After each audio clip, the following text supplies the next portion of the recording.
regular night series, and this is Sakura Night. Now, first off, I've recorded Sakura Night, or not Sakura Night, but recorded Sakura games on another channel. Tons of them. Well, almost all of them. The problem is, it got taken down and copyrighted now. Terminated. That's why I started this one. That's why. So if I say anything basically out of ordinary or something like I know what the other Sakura games are, or anything like that, even though you guys haven't seen it, I played through them all. So I might put some spoilers in there throughout this series, but do not mind that one bit. But with another said though, I think we should go ahead and start. It just came out. You guys are gonna get the 2 videos like you did all with Divine, Miko, Chloe, and hopefully I don't think this will take me down at all because I got copyright on like 2 videos for Sakura, and the way they were basically almost nudity, so I just gotta watch it, I guess. Alright, let's start.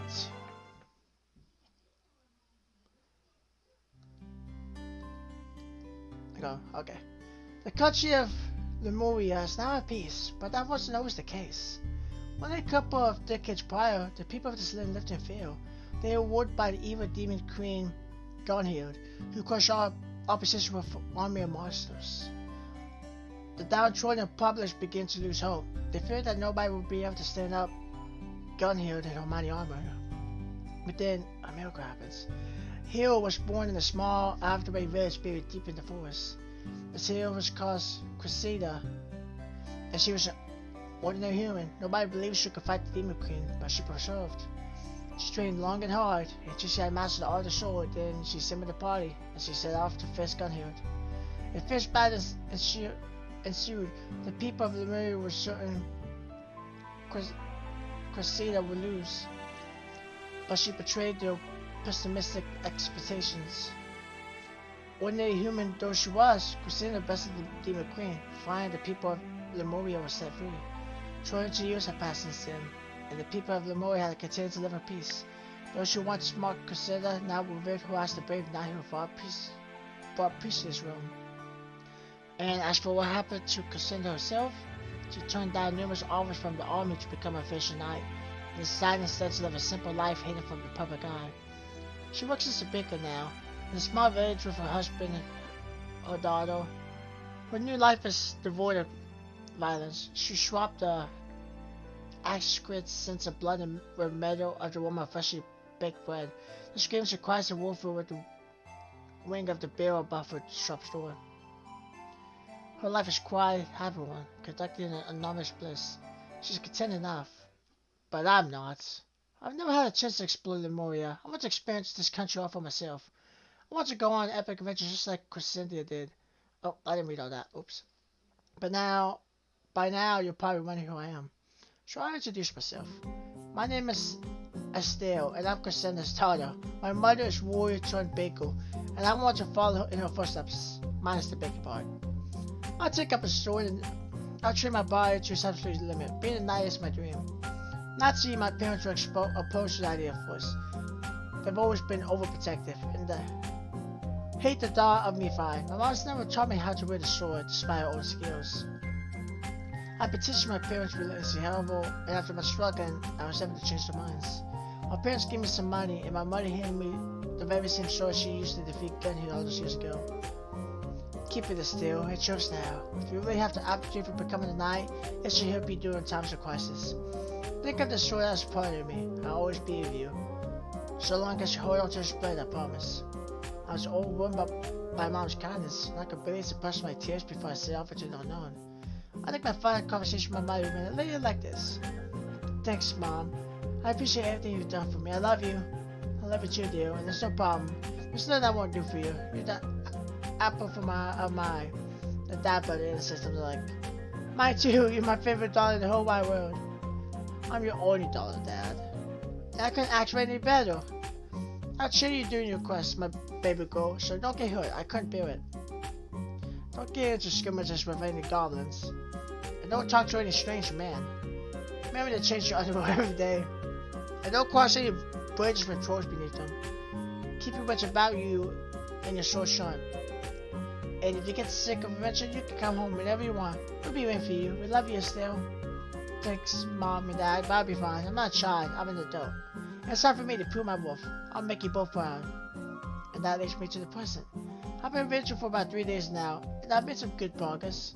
I left my small village far behind me, and I'm on my way to Grimoire, which is the biggest city in Lemuria. My journey's been relatively uneventful one. I haven't run into any monsters. Everybody's been kind of friendly, and Citrus hasn't been easy enough to find. The bag of course my parents gave me is tied securely around my hip. I have enough money left to buy bread and board for several weeks.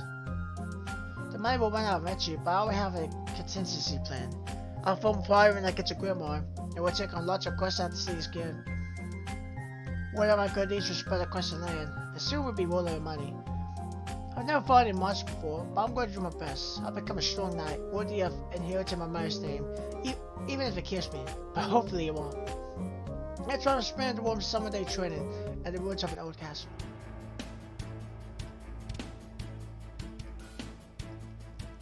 So I guess that's Estelle.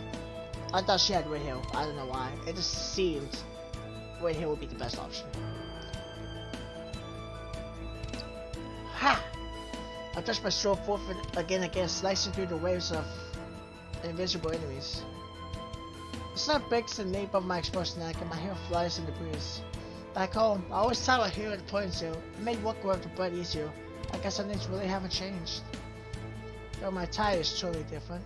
I used to wear demure dresses and skirts, complete with a free white apron. However, I'm in armor. Real armor. Well, to be quite honest, there isn't all that much armor on my body. My mama gave me her old armor, but she seemed curvier than I am, and it fit me. I couldn't wear her gauntlets, greaves, and shoulder pads. I don't look much of a knight in storybooks, but I won't lose heart. Appearance are that point. It's what's on the inside that truly matters.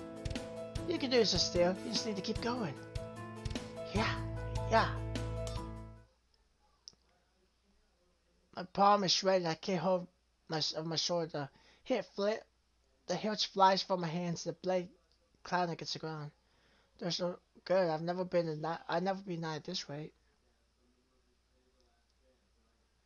I've been that way to my sword ring. You're a clumsy one, aren't you? Huh? I recorded an alarm and very nearly fall over. What in the world was that? Am I hearing voices now? I hope I'm not going crazy. Nope, you're not crazy. At least I don't think you are, but don't take my word for it. Huh? Okay, now I know I'm not listening. I just heard that voice again. It's a soft, feminine voice with a decent kind of lit. Sounds like the speaker has something of an accent, but I can't place it. The voice is definitely real, but I can still can't see the speaker, no matter how I strain my eyes. She's not used to some sort of spirit, is she? Can she make herself invisible? I wonder what she wants. Why did she call after me? Does she mean to attack me? My fingers grip the sword hilt tightly, ready to attack. But my mysterious assistant only giggles. Don't look so frightened, dear. I'm almost starting to feel guilty. You should feel guilty. Calling out to me like that. You scared me half to death. Who are you anyway? You're dealing me. You're not the sharpest knife in the drawer, are you? I still can't see the speaker, but I can hear the derision in her tone. I bet she's shaking her head right now. Why don't you lift your head? I'm sitting right here. Can you see me now? I obey the voice. Albeit hesitantly, I look up and then she was in a tree. Some kind of subspecies. I was gonna say demi-human, but that's like a completely bad term for it. Oh! Now I can see her. My initial assumption was right. The owner of the voice is a young woman. She looks about the same age as me. She has peachy skin and inner eyes, and the outfit she's wearing is rather interesting. Her dress is covered in so many cutouts. I'm not sure it could really be called an outfit anymore. Outfit looks normal to me. Since she's perched above me, I can see all the way up her skirt. Her foam dies on the prominent display, as are her black panties. Does she feel any shame? If I was in your position, I'd be so embarrassed. My, your face is getting awfully wet. What's wrong? The cat got your tongue? No, I'm fine. Sorry. I was just thinking about my sexy body. Darn it, this goes good. How does he see through me so easily? I guess I really am easy to read. This is bad. How do you try and save face somehow? I've got to counter audacious claims, so I'll be bringing a public for the rest of my days. Then I'll never be able to become a knight. No, I wasn't checking out your body. I'm sure I wasn't. You got it all wrong. Really? And the girl raises an eyebrow. Then why were you staring at my underwear? I was? Yes, you were. In fact, you're still doing it. You have a hungry glint in your eyes, too. You look just like a wolf, ready to pounce. I thought you were harmless, but maybe I was wrong.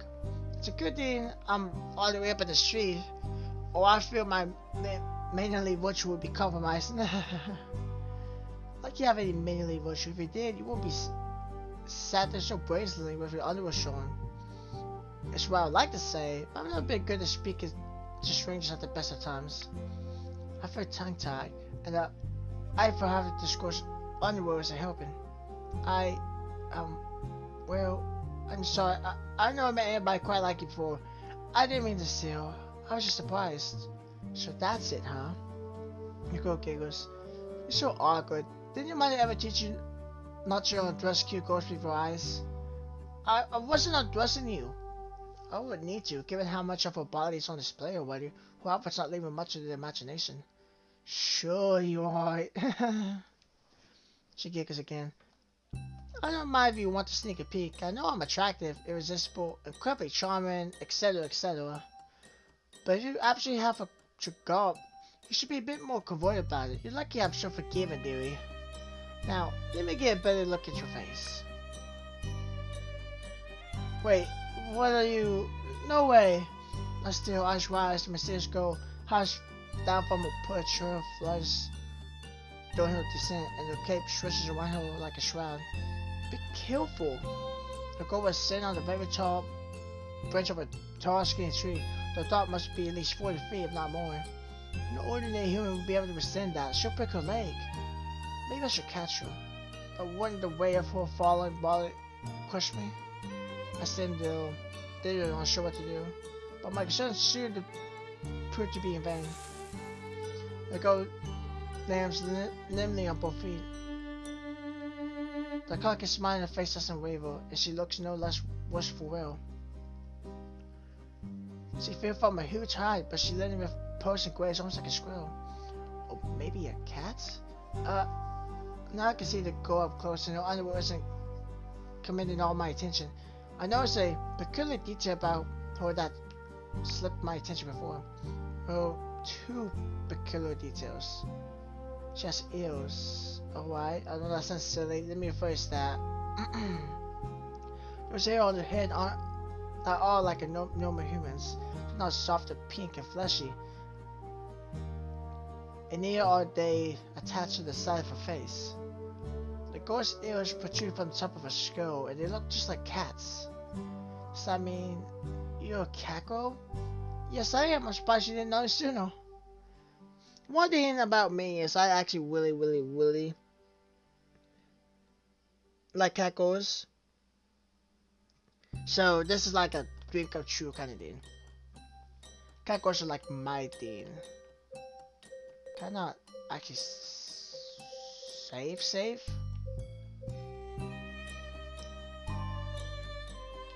I get to know. I'm actually not used to the interface much anymore. So even though they're all the same throughout the games, I forgot how to save. I'm sorry, please forgive me for my ignorance. It's just I've never seen a cat girl before. There weren't any in the village where I come from. I knew cat girls existed, but I never knew your kind was so. I stared at the girl's tail, which protruded from the hem of her dress, and it fascinated all. So fluffy! Oh, so you like my tail, do you? Well then, the cat girl grins coolly. Why don't you touch it? I can't? You don't mind? Not at all. It would be sad to let you live on ignorant of the something that might feel. I'd like to educate you, if I can. Now she's off it. I'm not sure what to do, I'm afraid. If I start touching her tail, I won't be able to stop. How shall I react? Oh, I can't really resist attention. Plus, she's offering, too. I mean, it probably looks really fluffy. And I want to see, like, I want to see the fluff. So, I want to feel the fluff. So, let's touch it, too. Alright then, if that's what you want, I'll be happy to oblige. I'm going all out, so prepare yourself. Hey, don't get too excited, my tip's sensitive. So you can't fluff it too much, please be careful.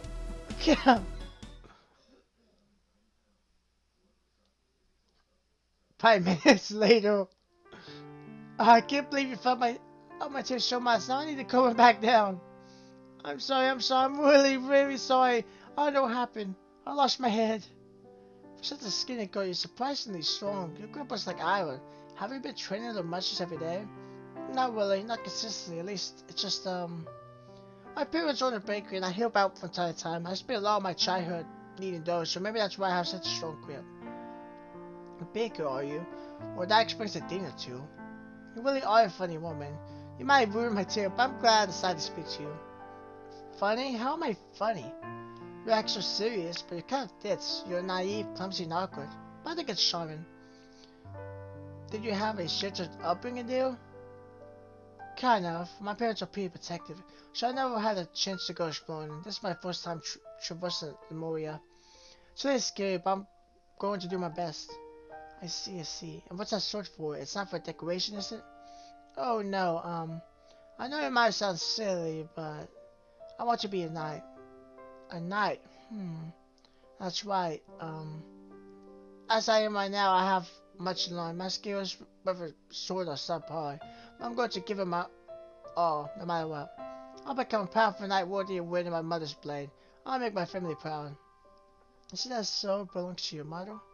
That's right. Her name is Crusader. She used the sword to defeat the Demon Queen Gunhild.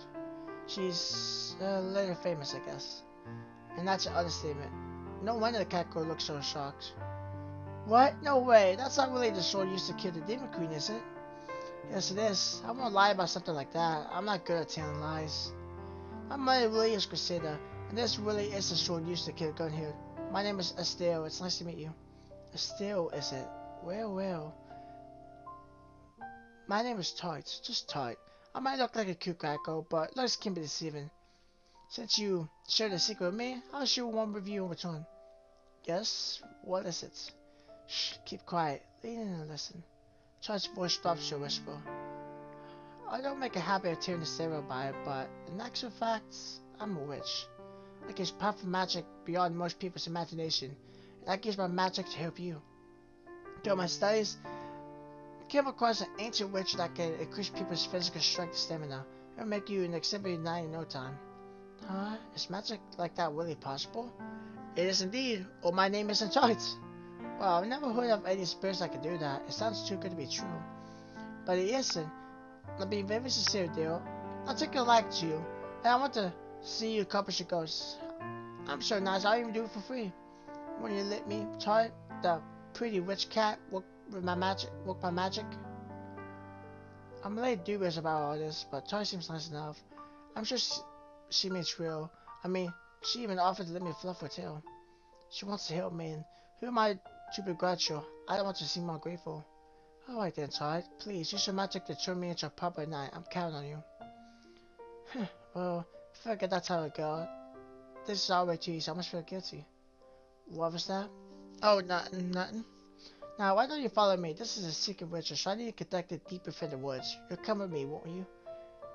I don't trust that. She has something up her sleeve. Yes, of course. Then, let's be on our way.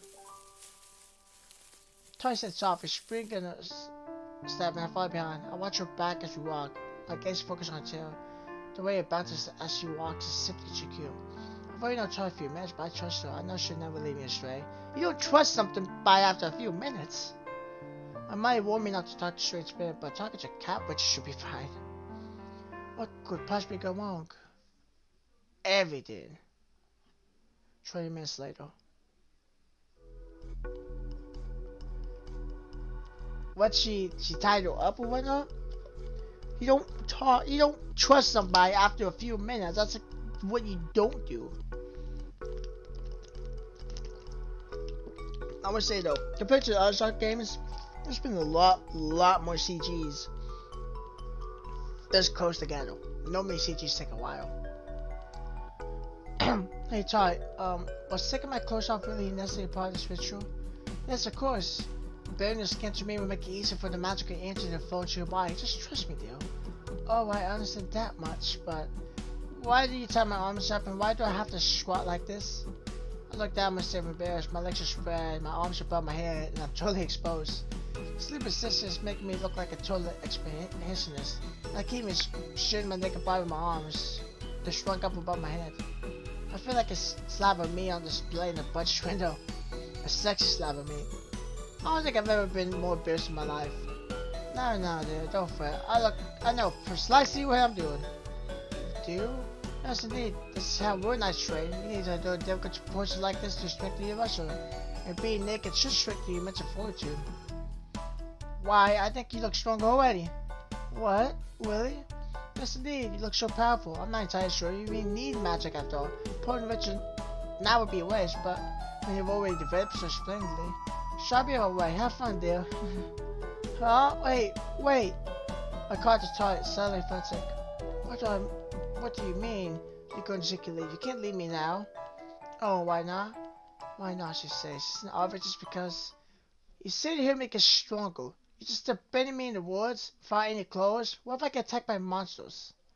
Oh, you poor sweet thing. Charlie looks at me, not unkindly, and shakes her head. You really are naive. I know you'd be easy to trick the moment I saw you, but I never imagined things would be this easy. Being hoodwinked must hurt, but don't lose heart. I've skinned hundreds of people in my time. You're just one in the longer list of many. Why don't you look at this as a life lesson? You shouldn't blindly trust strangers, no matter how adorable they are. They will lead only to your own ruin. What? Why you? I grit my teeth again. I'm so frustrated I forget the tears beating in my eyes. I straight against the walls, but it doesn't help. They don't budge. My thighs are starting to ache. Holding this push for so long really is taking a toll on me. I feel like I could collapse in a second. But of course I can't. The ropes were wound about my wrist keep me upright. The thick cords sticking to my skin. I can't believe I ever thought Charlie was doing this for a benefit. This is clearly a trap. Besides, humiliate me as much as possible. Don't leave me, please. Release me. Have mercy. Sorry, but no can do. I'm a busy girl and I have a place to go. Before I take my leave, though, I think I'll heal myself to my payment. I've given you so many life lessons after all. I think I deserve it. It's not that I realize the full implication of my position. I suppose this isn't just embarrassing, humiliating, and compromising. It's also very convenient for Charlie. My hands are tied up, so I can't pursue her. And since he stripped me of my clothes, she's free to run through my pockets at her leisure. No, don't take that. Stop it. I don't think I will. If it's all the same to you, of course, you know. I couldn't watch Sean helpless as Charlie pivots the patch of gold coins from my discarded clothes. Now she has all my money. And I said that was enough. You wouldn't. Charlie's fingers wrap around the hair of my sword. No, it's not just my sword, it's my mother's sword. It's a legendary blade she used to slay the Demon Queen Gunhild. It's a point friendly heirloom, and my mother has always cherished it. My mother entrusted that sword to me when I first started on my quest. I promised her I would take good care of it. And now the Stephen Cat girl has her hands all over it. Stop, please stop. Wasn't taking my money enough? You can steal my clothes, my pride, even my dignity, but not my sword. That really is too cool. I agree. It is P1 to me. But I never really cared about what other people think. Charlie stuffs my pouch of money before cleavage and sits my money's sword. I would have bothered with this tongue and short blade if you hadn't boasted about it so much. But now I know it belonged to the great hero-woman Katrina, so I just can't resist. I wonder how much money this will fetch on black market. Maybe 500 good pieces? 750? 1,000? Consider we're not here. I'm sure people will jump at the chance to buy this real artifact. I'm going to be rich. I'll be wanting money. I'll eat fatty tuna for breakfast, lunch, and dinner for as long as I live. This really is my lucky day. At the end of my head, I can feel my eyes beating with sad, desperate tears. That sword was my mother's pride and joy, and it was precious to our family, and it's been stolen. I'm such a fool. Now, I really must go. Take care, cute Estelle. Don't let anybody else run into you in the future. And keep an eye out for slimes. This force is strong for them.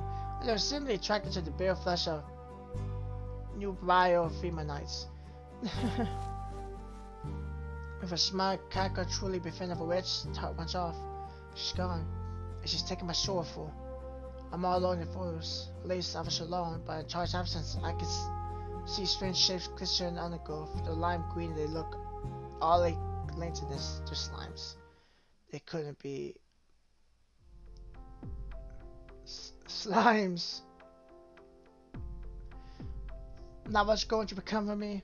I'm going to be attacked by these gross monsters, and I have no way of protecting myself. My arms are still tied up with my hair, and I can't move. I'm trapped. The slimes creep towards me. The grass rustled beneath them. I shrink back, or at least I try to. I can't get very far though, with these waters by my arms. Eek! The situation really is dire. What can I do? Stay away. Stay back, you wicked monsters. If you touch me, out. Now what's a super threat that'll make these creatures back off? I'll cry you long hard until my tears melt away your slimy bodies, and then you'll die. You won't like that, so leave me alone. But my threat, if it can be called out, that's later to stop my adhesive adversaries. They continue creeping towards me closer and closer. Help me, somebody, help me! I'm gonna die! What was that screaming? It sounds like a feral maiden has found herself in a spot of bottle. If that's the case, then I must fly boldly to her side without delay. I shall waste my sword and I shall smite down the foe shoe across her soul. What? I stay around the forest along the then. I see a woman is standing before me, a sword in hand. Her hair is a soft pink color, and they like peach, and the figure is slight and slender. Did she come to here to protect me? Worry not, fair lady. I shall lay down my life for yours if necessary. By my good name of Felicia, Marabella de Argento, the princess of the Argento war family. I won't let anybody suffer. The mysterious woman turns to look at me, her pink hair flying around her shoulders. My face heats up when my eyes meet hers. She's so pretty I can hardly believe it. I thought it was cute and mischievous sort of manner. But this woman, Felicia, this is her name was, is genuinely beautiful. Her skin is smooth and white like porcelain. Her eyes are red like jewels. Her lips are soft and full in her ears. They're longer than the ordinary person's, and pointing at the tips. Could she be an elf? Yes, indeed I am. But we can leave the instructions for later. Forgive me for my rudeness, my lady, but first I must dispatch of these fire cures. How about you? Felicia dashes forward, the pointed tip of her short shimmin. She slices the ale innumerable times again. No way. The slimes begin to disperse. She's driven them away. Finally, I'm safe. Phew, that was quite the lookout. Felicia sees her sword, then looks at me. She offers me a warm smile, hands claps together in front and says, "So, my good lady, how have you been feeling? Might I ask you your name?" You want to know my name? Yes, indeed. Exchanging names is an integral part of a formal relationship, is it not? As a princess, I cannot overlook this very important step. It's common courtesy. I don't mind telling you my name, but for now, yes, what is it? Is there something which prevents you from sharing your name at the present? You're not under a violent treatment, are you? No, that's not it. It's just, well, I glanced down myself. I'm still squatting on the ground, practically naked, my arms bowing above my head. I can't really talk to you like this. I'm still all tied up.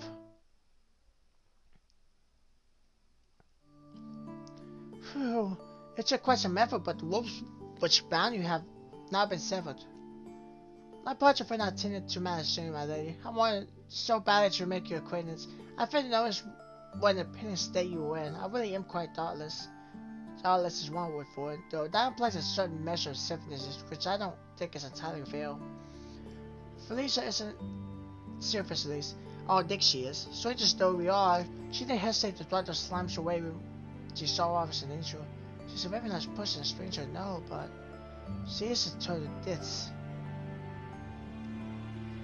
She's a master of the sword, her fancy footwork and her sharp Besides, Brush would not to sneeze at, but when it comes to more practical matters, she's sorely lacking. It took her almost half an hour to undo the ropes from my arms. She found me the failure of done for what seemed like a small attorney. I tried pointing out that she could cut the with a blade. I guess that thought didn't occur to her because she beamed brightly when I said it and cried. Goodness me, how intelligent you are! You must be a genius. I'm far from a genius. Of course, if I was, I never would let Todd get better at me. I'm starting to think this woman must have a few screws loose. Are you rest alright, my lady?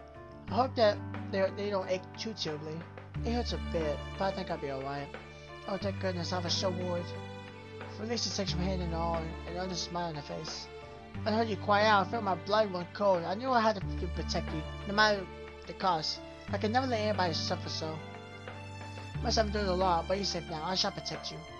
As a princess of the Argentino family, you are my word. My vows are unbreakable one. I want to become a queen who helps those in need. That being the case, I must help others. This is my reason for living. My reasons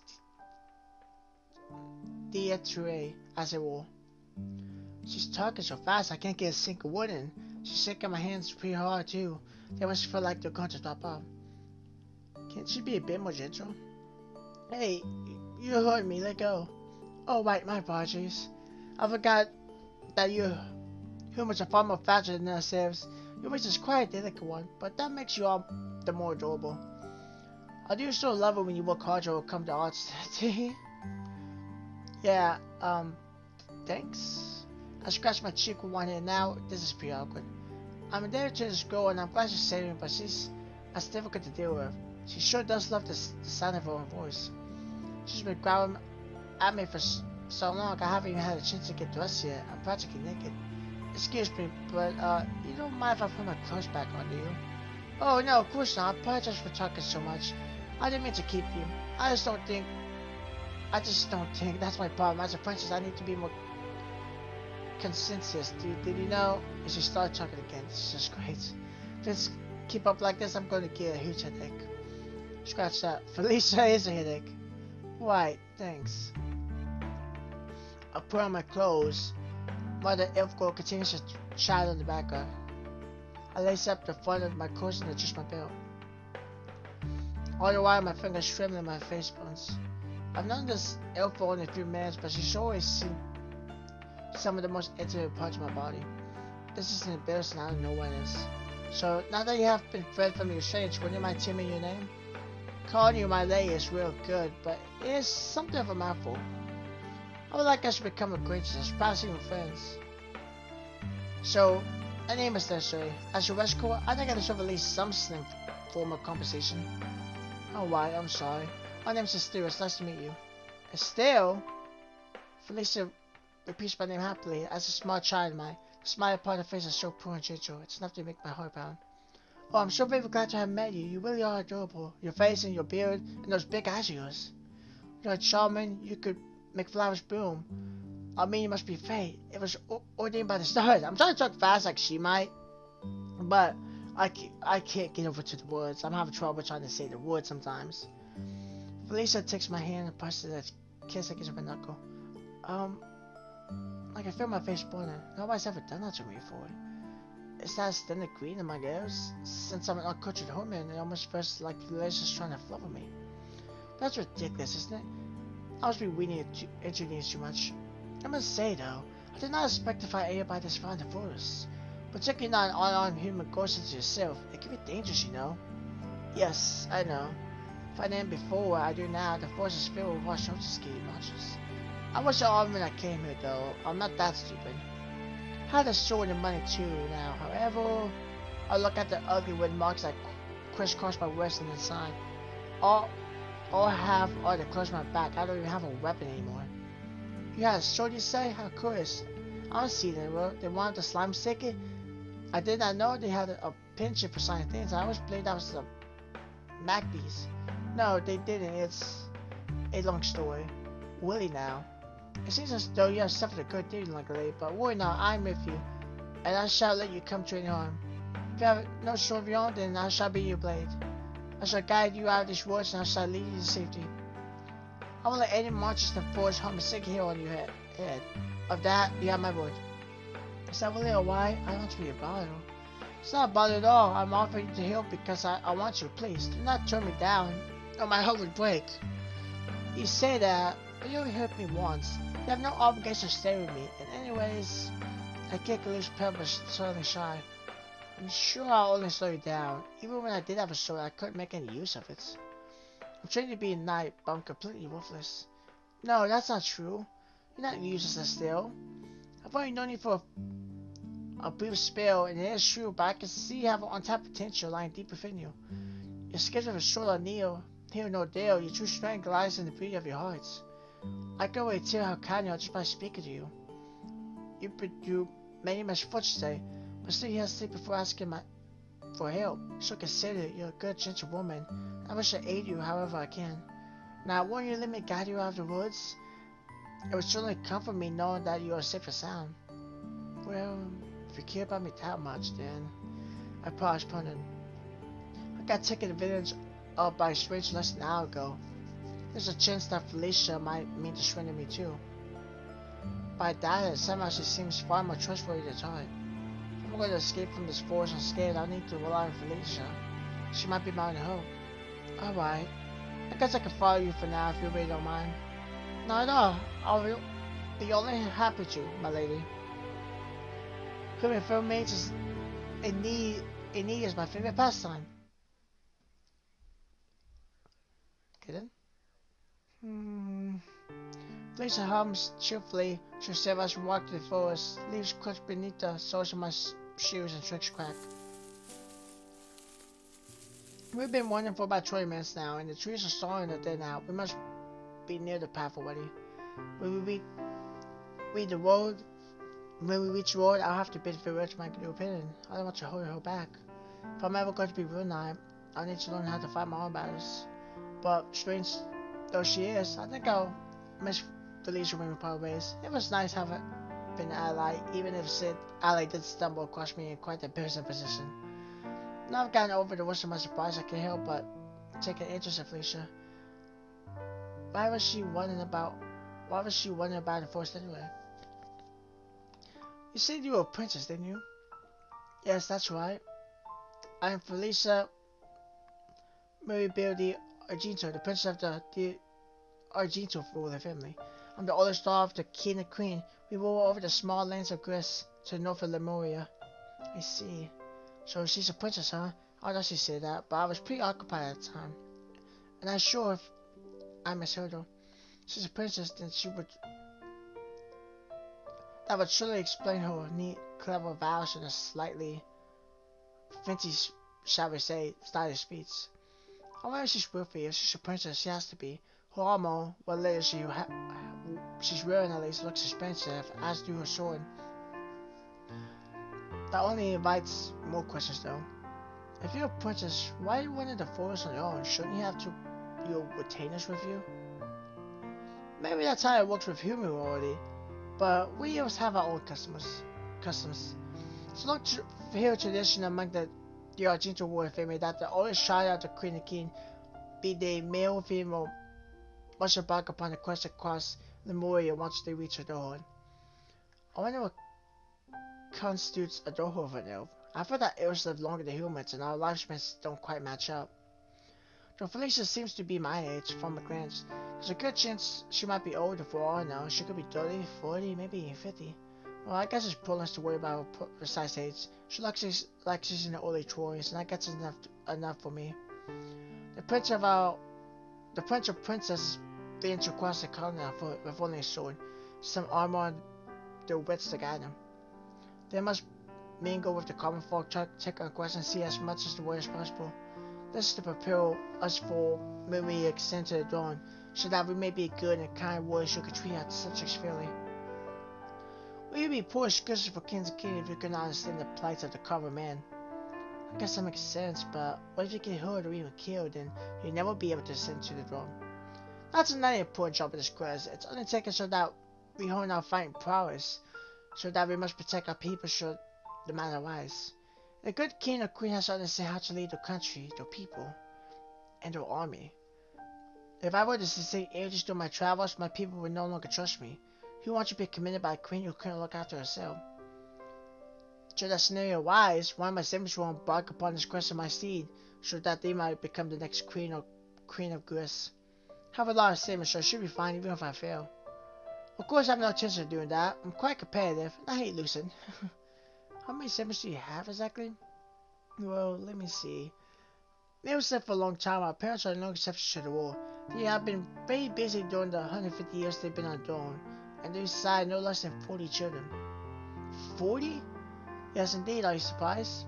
That is quite a large number of children, yes. I can't even imagine it. The mere thought should give me a headache. And what have you, Estelle? Do you have any siblings? Oh no, I'm an only child. Wait, that must be so despiting. I cannot imagine this thing. I love my boys and sisters a lot, though they always play pranks on me and eat my desserts. They're my dearest friends. The palace would be so empty if I was your only child. Yes, well, I don't live in a palace. I grew up in a small bakery with only a few rooms. There'd be no space for 40 people. Oh yes, forgive me for my rudeness. As a princess, I sometimes forget that others don't have the access to the lectures I have grown accustomed to. I can be so inconsiderate. Still, this is all part of my training. I will travel across the land, meet many people, and I will hear all of the stories, and then I'll be better equipped to hear my subjects when I attend to the dorm. You sound confident that you'll be able to pull it off. Of course I am. Confidence is key. If I don't have faith in myself, who will?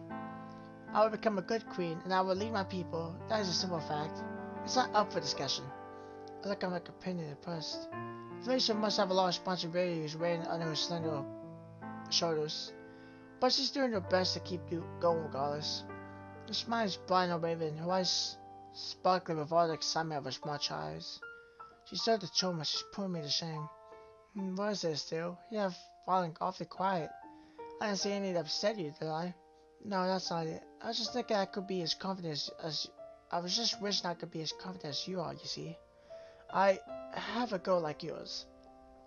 I don't want you to be a good ruler, but I don't want you to be a knight. I took my mother's sword and I ventured across the mirror to make a name for myself. I launched into a brief account of my life up to this point. I tell Felicia about my hopes, my dreams, and my insecurities. And I tell her too about my encounter with Todd.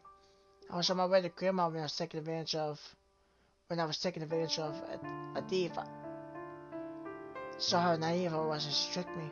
She led me deep into the forest and then she stripped me, took my money and my mother's sword. Now I have no idea what to do. I miss everything now. I'm so stupid. Still, Felicia looks at me with soft, sympathetic eyes. She places one hand on her breast and says with heart-winning mouth ordinariness, I don't think you're stupid. But you hardly know me. We're still strangers. Oh, I thought you think we're strangers at this point. In fact, I would very much like to become your friend. My friends? Yes, indeed.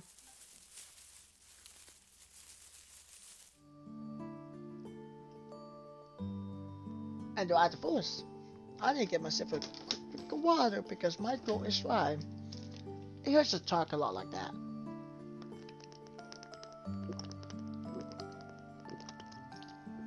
Though, this reminds me of Sakura MMO in a lot of ways. You know, I like the Sakura series and I played a lot of games and they've had a lot of different games. Though, the one thing that might have a problem with, I guess, Sakura is the simple fact that, they're starting to reuse a lot of the same premises. Like the whole fantasy settings and like medieval, what you want to call it, old-timey swords, you know, setting. It's been used quite a bit already. I know with like Sakura Fox Adventure, when I played that, they had a similar setting. A more sword setting and all that. Knight and such. Slightly different, but it still had that setting. Sakura MMO, that was 3 games based off that setting alone.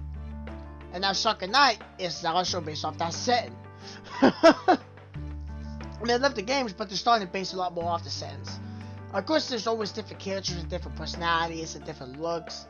This is supposed to be a more comedic game versus a more serious game I played from the Sakura series. They've been a lot more serious, and even though they say it's serious, it's also not serious. This is still not very serious game to some extent because of what's happened so far. It just seems like a generic game, I guess you could say, but... Alright, continue. By this point, we reached the edge of the forest. We must have taken a slightly different route than the one Tart took me, because I can't see the ruins from our meadow. Instead, we're standing by a cliffside, which overlooks a spar valley. Felicia walks the edge of the cliff, her stride steadily. She passes a few inches from the brink, then glances at me over her shoulder. The wind stirs her hair so it dents the faster I light the hem of her skirt away. When the sunlight glints on her armor, it shines. Felicia looks incredibly eager right now. I have no trouble believing that she's a princess, despite her over-friendly manner. She's far, far more dignified than I could ever be. I don't know why she's taking such an interest in me, but she offers me a smile all the same, sweeter than my favorite fruit flan. Like you, I'm on my way to Grandma. I would like to visit the largest human settlement in Lemuria, so that would make me more interesting people. I've also thought of accepting some quests at the local guild. As you and I both are going the same way, there's no need for us to part here. If my estimations are correct, Grandma is a day's walk away. If you were to attempt to join on your own, you will probably be beset with monsters. I can look after you. When we arrive at Grandma, we might be able to figure out what happened to your mother's sword. If we work together, I'm sure we'll be able to get it back. What do you say? Will you allow me to travel with you for just a few days more? After hearing your sad story, my heart cannot help but ache for your plight. I'm a princess and I can't let any cuckold suffer. Felicia. My eyes roll up with grateful tears. Felicia really is a nice person. She might be really strange, but she's kinda considerate. I was worried about getting in the way, but she really doesn't mind. Thank you very much. I'll take you up on the offer then. Let's go to Grandma together. Try might restore my money and my weapon, but I won't let her steal my hope in the future. My journey hasn't ended. In fact, it's just beginning. I think it should be the start of a wonderful adventure. Wonderful. I thought my time with Felicia would be wonderful, but... Why we spend night at a bunch of our places? Dude, they safe. Look, if I'm gonna be honest though, it's better spinning in the bar than it is a freaking outside or monsters where monsters could be or something like that. She doesn't have money to pay for a place anyway. Do you have a problem with this arrangement still? Of course I have a problem with it. There's a big problem. I look around the barn anxiously. The floor is strewn with hay and the air was heavy with the stench of animals. Horses are standing about in pain, some drinking from troughs while others sleep with their heads bowed. Various garden implements are leaning against walls and every single surface is flecked with sawdust. This isn't the most glimmers of retreats. When Felicia says to look after me, I never thought she would bring me anywhere so dim and dingy. She might as well take me to dungeon or the bottom of the Muse Rail. I thought you were a princess. Wouldn't you lie? You won't lie to me, will you? Oh, still, I am hers. Felicia pouted, her cheeks puffed out. I would never tell lies. I'm full and just of heart. My parents wish me well. She'll be the perfect model of gentle femininity. Felicia's pretty feminine, but with her peachy skin and a soft, silky hair. But her looks are hardly the most important thing here. What about her surroundings? If you're a princess, why would you spend the night in the barn? The night's falling and Grandma's still several hours away. We need somewhere to rest our heads, no? Our body's as good as a place as any. But animals sleep in barns, not people. And they shit in them too. I don't want to be crude, but this place seems distinctly like dung. You didn't even ask the owners of this place if we could use it. You just broke in, that's a crime. Come now, Estelle, don't worry so much. The hour is so advanced, the owners of this barn would be asleep in their own beds. We'll leave here only in the morning when the sun rises, leaving nearly a trace behind, so never know we were here. Ignorance is bliss, as they say. That's a terrible saying. Ignorant or not, we're still trespassing on somebody else's private property. Why do we have to sneak around like a couple of criminals? You're surely having the money to afford a room at an inn. Oh, about that. Felicia smiled sheepishly, pushed her fingertips together. I set off with a patch of money. Is it true? I set off with a patch of money. It is true. My finances were secure. And too, I went into her. usual. She was a coarse, polite woman, a little like yourself actually. He was just spot by. I found her one in the woods near Dunwich Village a few days ago. Her clothes were tattered, her hair was muddied, and she looked very deceived, and I couldn't help but feel sorry for her. She said she was hungry, and she asked me for a few coins so that she might buy something to eat. I, being the princess of the Ojitsu family, could not resist. I gave her enough money to buy a few buns, but she asked for a little bit extra so she could put new shoes and new clothes in the room for the night at the inn. Then before I knew it, I gave her every last coin in my purse. She thanked me most royally with one of the sweetest smiles I've ever seen and skipped it off. When she departed, I was left with none but satisfaction. She was truly lovely, with the most impeccable manners of anybody deserved my money she did. I'm glad my coins have gone to a worthy cause. Though I've slept roughly and eaten frugally ever since. I see. I think I have a pretty good idea about who this mysterious stretch urchin might be. But first I want to confirm a few things. This Squirty help. Does she have the ears and the tail of a cat? Oh yeah, her ears and the tail. Very cute fluffy. She might even let me run my fingers across her tail. And thanks. Oh, it was bliss. It was tight. And what about the girl's hair? What color was it? It was lavender. So were her ears and her tail. It was the most professional shade of light purple one can imagine. Right. Looks like my suspicions were wider than mine if not that Felicia and I have any of that left. My stomach stinks like a leadway. This cat girl's name was a tart by any chance? Yes indeed, that's exactly how she introduced herself. Although a most adorable monocle made me think of light fluffy pastries pounded with sugar. But this is curious, how in the world do you know what the poor urchin's name was? I know because she's the one I told you about, who tricked me and took my mother's sword. She introduced herself as Salt and she called herself a cat witch. What? Felicia growls and takes a step back. You don't mean it's just as you think of Todd. Must have an evil twin who looks exactly the same as you and you have shares the same name. Oh Felicia. Why are you so dense? Yes, that's exactly. Wait, what? How did you come to that conclusion? The girl I met near Dunwich Village was very kind. The sisters did. I can't believe she would take advantage of you so easily. Estelle. Oh, brother. I think your trust in nature is very sweet, Felicia, but you're being too oblivious here. The explanation is far too convoluted. It wouldn't even fly in most fantasy stories. Then what do you think happened, Estelle? I think Tart tricked you, just like she tricked me. She was only pretending to be poor and homeless so she could take your money. And it worked. She played right into her hands. Or paws, I guess. You should count yourself lucky she wasn't able to take your soul while she was at it too. What? Oh no. I thought she truly required my help. She sounds so very sincere. She sounded sincere when she said she helped me too. She must be a con artist. I bet she makes a living fleecing fools like us. Oh no, am I really a fool? I might have given her 500 good pieces. 500? That's an insane amount of money. My parents barely makes less than that in a year. But I believe it to be worthy cause. I just want to help people, regardless of their race, sex, or age. My daughter should feel my duties as a future queen. But this girl took advantage of me. She tricked me, and she tricked you too. I can't believe I'm an idiot. Stay hold me, please. My tender heart cannot take much more of this. Hey, Felicia, wait a second. But Felicia doesn't wait a second. She launches herself at me, washes me with tears, and bows me over backwards. A pair of us crouching against the hay over done.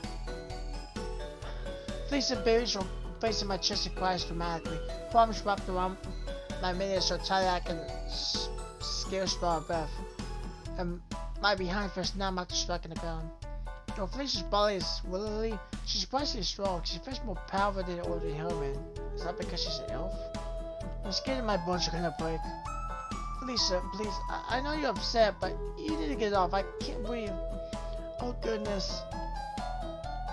Felicia gets her feet. Her hair is a bit messy, you know. Eyes are rimmed with pink, but still orange with pink, but she still looks beautiful. Not only are they super strong, but they're also super attractive. If only Felicia wasn't super stupid to build, she'd be quite formidable. I'm surprised, Estelle.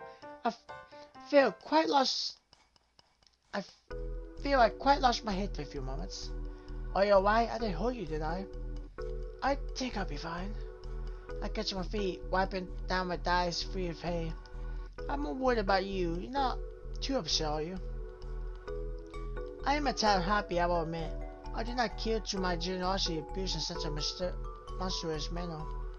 If you are right and this Tarko really is a criminal, then she must be put to justice. My motives will allow nothing else. What does that mean? You aren't gonna kill, are you? Of course not. Pierce a thought. Todd might be a rogue, but I would never wish death upon her. It would be a waste when her face was so very fair. For her contemptible deeds, she was awfully cute.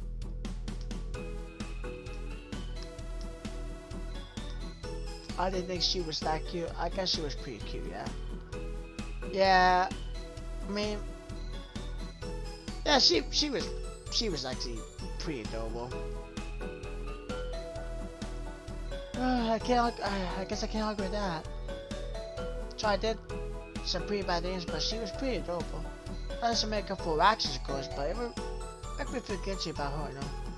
I won't kill Troy if we find her. I would, however, like to meet our punishment upon her. She was just a bit of scolding for treating us so admirably. I will make her rude the day she decides to make a fool out of me. I will grind her foot against the dirt if I must, and I will make her cry for Jesus. I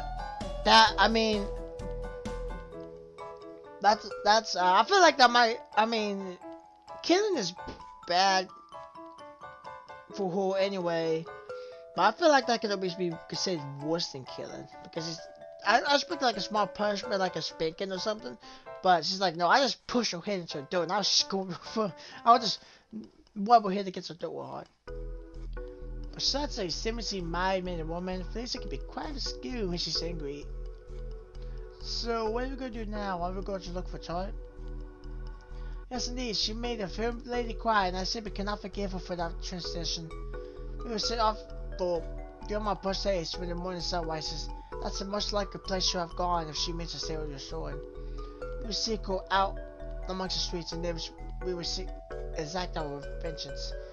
I will make her cry as she made us cry. Her pretty face will drip with anger tears. I will cherish her good heart until she sees fit to mend her ways. And then we'll all live happily ever after. Happily ever after, huh? That's awfully optimistic. So guilty we'll find Charlie, even if we hit the Grimoire. Grimoire's here to save you, and every dances and nooks and crannies for that sneaky Todd's hiding. I don't want to expect too much, but it would be nice if we could give Troy a tasteable medicine. I'm sure Felicia doesn't pledge her too much. Hurt her too much. I'm not sure I like the grit in her eyes. My new companion isn't a psychopath, is she? Not best not to get on her bad side, otherwise she could have destroyed me. Yeah, Felicia sounds kinda dangerous. Later that night. Hey Sil, are you asleep? I'll blink my eyelash and turn my head to look at Felicia. Felicia's sitting next to me, legs crossed upon the straw. Her pink hair is messed up and threaded with pieces of straw, and she looks just as beautiful as always. I wonder how she does it. It must be magic. I'm still awake. I haven't slept a single wink. I laid my head down upon the hay a good half hour ago. I just haven't been able to drift off. I guess that'd be expected given my surroundings. The flare of the spot is hard, and the pitch of straw pluck on my exposed skin hardly helps. I guess sleep though. I've been trying to make myself comfortable, but that might be easier said than done. I do apologize still. I know this wasn't what you expected when you quit the dream, man. Hope I haven't let you down too terribly. Our journey has just started on a quiet and auspicious note, but I promise things will look up once we get to Grimoire. We shall take on another quest and make all the money we have lost. We shall be able to afford less food in one bed. We will find his sword, and I can promise that. I sit up. There's no point trying to sleep and pick a few loose bits straight out of my hair. Sure, let's both do our best. I shall. I will always do, I must say, though. Felicia examines me now, leaning in so close I notice his bump. You make quite the unlucky knot. Your arms are awfully slender. You don't have much muscle definition. Will you really be alright? I'm fully wheeled down Felicia's night. I'm not even second class or even third class. I can't even dispatch imaginary enemies. My postures are wrong, I don't have any strength, and my stamina's not worth speaking about. I'm far from accomplishing my dreams. But still, I want to do my best. This is my dream, and I don't want to give up on it. Oh, very nice. No, you're quite sort of cool, and you look rather Morris. But you have much more panache than one might assume. Perhaps that's what drew me to you in the first place. You speak everything so honestly, my fair lady, that I must be remiss of me not to help you. I know the hour is late, but neither of us can sleep. It would be a waste if we passed the time inactive. So, why don't you let me train you? Train me? How? You're not going to make me rustle a horse, are you? Oh, good gracious, no. Oh, that might be entertaining in its own right. Horses are powerful creatures. I feel your cute, lovely face would be kicked in. I was thinking instead of a rather more intimate manner of training. This could be doable. This can double as way for us to get to know one each other. I'll learn all manner of interests and needs about you, and you me. Okay, well, what is she? I just thought maybe train with a sword. But it looks like it might be more intimate training. Yeah, I mean, they are basically almost close to starting to sleep in the animal ball, basically. What I have planned is pure, beautiful manner of communication between two blushing maidens. I'll touch you, caress you, and I'll kiss you all over. Doesn't that sound grand? Well, one mind starts spinning. Am I being persistent? What should I say?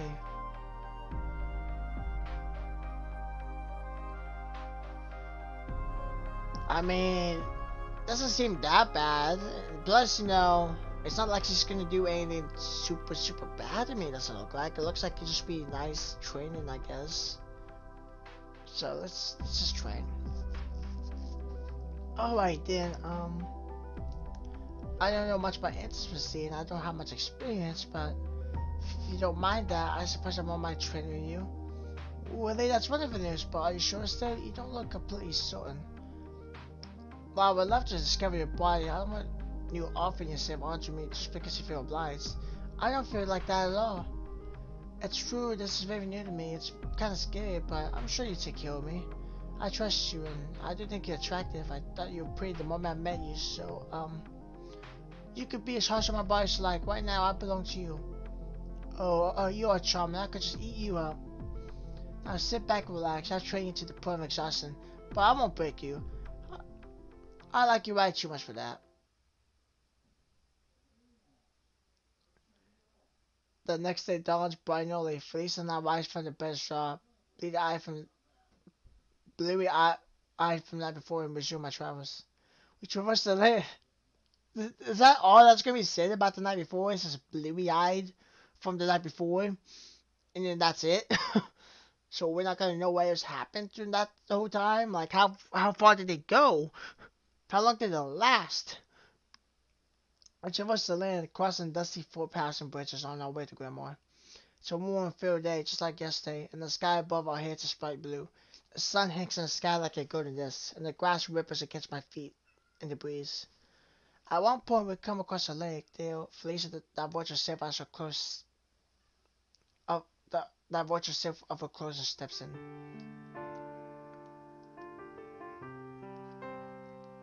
She is very, very cute. I'm actually not gonna lie that. She's actually very attractive.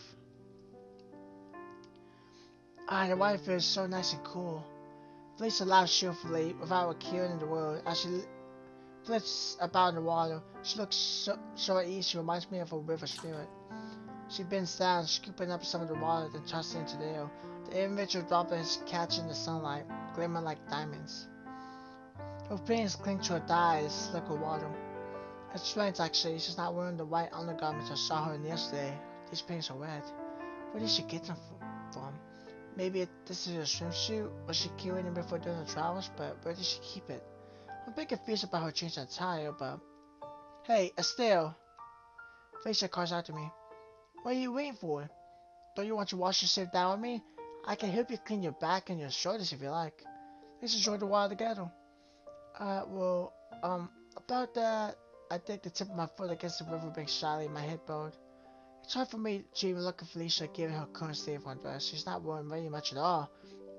I was singing, first said Felicia's looks perfect from her toned stomach to her cute little belly button.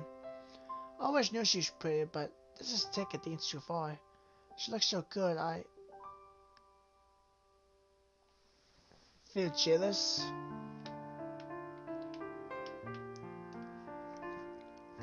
I think I'm gonna go for like a fleece route. I don't know if there's gonna be like a tight route at all. I highly doubt because of what she's done. But I'm not gonna deny that Felicia's extremely attractive. She kinda has a body that I would like for a woman. So, no, we got your big boobs, not to mention. She doesn't look awfully too skinny. She's looking like she's got a tiny bit of chub. Tiny bit. So, I mean, you could put your hands on the side and you won't feel nothing but bones. Plus, she looks like, she's really smooth. Skin, it looks like, soft. Shiny, I guess you would say, so. It's so pretty. I feel weak at the knees. I've lived a certain sort of life and I've never had that many friends my own age. I've never had a chance to see the female form in quite so much detail before either. Except my own, of course, and that doesn't really count. I mean, who gets excited by yourself in the own reflection in the mirror? I'm not a narcissist. Seeing Felicia's naked body is doing some rather strange things to me. I feel decidedly hot under the color, and not that I'm in the color, and my heart is pounding. This is no good. If I keep going, I should think I'm a perverted old man. In fact, I'm starting to feel like a perverted old man. I shouldn't gawp at her any longer, I'm unworthy. I'm sorry, Felicia, I really am the worst. Oh, where is this still? Why are you crouched on the riverbank, clutching your head? Don't you want to bathe with me? I would have thought after spending last night in the barn, you would jump at the return to wash yourself down. I do want to wash myself, but I'll try to be quick about it. If I look at you like this a second longer, then, well, I think my heart will explode. After bathing, we put on our clothes once more and resume our journey. Grandma isn't too far off to being true, and we arrive in the city late after midday. We pass through Grandma's large, expressive gates, quite unlike anything I've seen before, and then I pause, eyes wide. All of a sudden, my senses grind your heart. I knew Grandma was the biggest city in Lemuria, but I didn't realize just how big it is. It's on the hoots on such a large scale, it's positively unprecedented. Grandma's cobblestone streets are wide and they're busted with people. I can see humans and demon humans all coexisting peacefully, some sporting cats, ears, bats, snakes, and tiger heads. Bats. Some sport cats, bats. Some sporting cats, ears, bats, wings. Oh, and tiger heads. Bat wings. I've never met really a bat girl before. There are dwarves, goblins, and even what appear to be fairies floating around in the air. I've never seen such a diverse collection of people before. I never knew we humans could live in harmony with so many different beings. Come really is an incredible, inclusive place. The streets are lined with banners which spill out onto your streets. Most of the men have blazed windows which display any number of interesting wares, books, jars of candy, fresh fruits, boards of cloth and wood jewels. Wooden signs are shrunk up outside these establishments with business names etched upon them. I spy a grocery store, fishmonger, a butcher, a tailor, an antiquarian, and many more. There's even a bakery on this busy road. Its doors are wide open and I smell of freshly baked bread which basks from within, fresh from me with nostalgia. It smells just like my parents' bakery back home. appear to be the couples maneuver along together holding hands. The shop assistants cry out, trying to entice passerbys. Boards of cloth here, the finest sex and muslins promotion. Try a fix, fresh fix and dates. Harvested the set every morning. You won't find better than any of old grandma. Beaver jewelry, especially crafted. Show your special summer how much you kill. Noise crashes over me like ocean waves. There's so much to do and see and smell. Grandma's wonderful. It's amazing. It's... Oh, you're white. Instead, your face looks somewhat pale. You're not coming down with a headache, are you? Oh, no.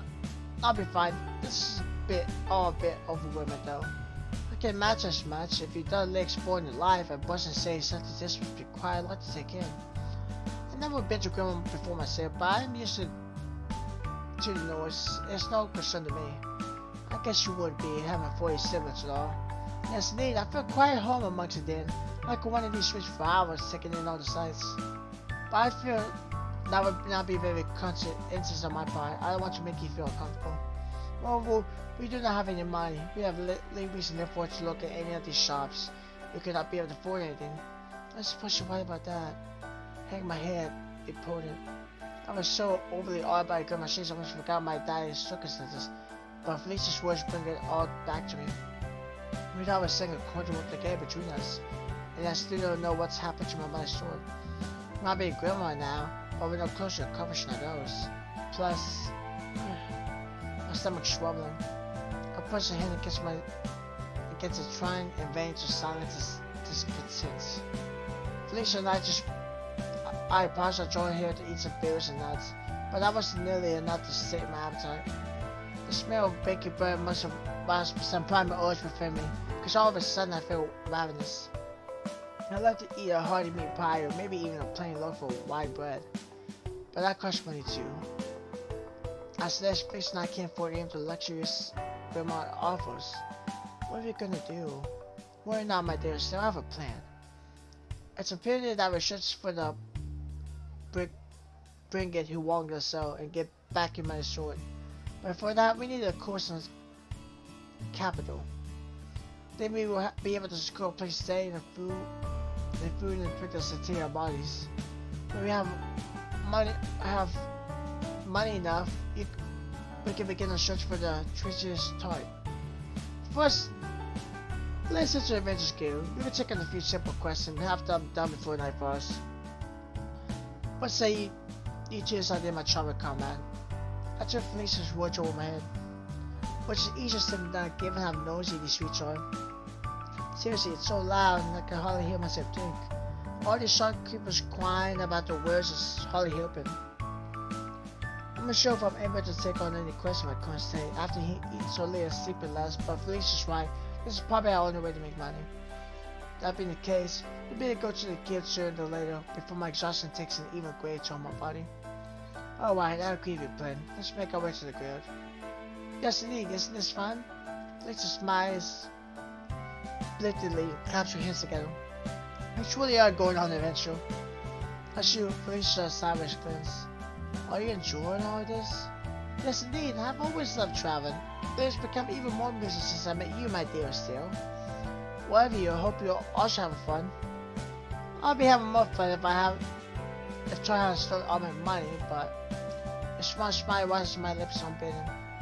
I'm so tired and strolling home, but I'm pretty upset about what happened yesterday.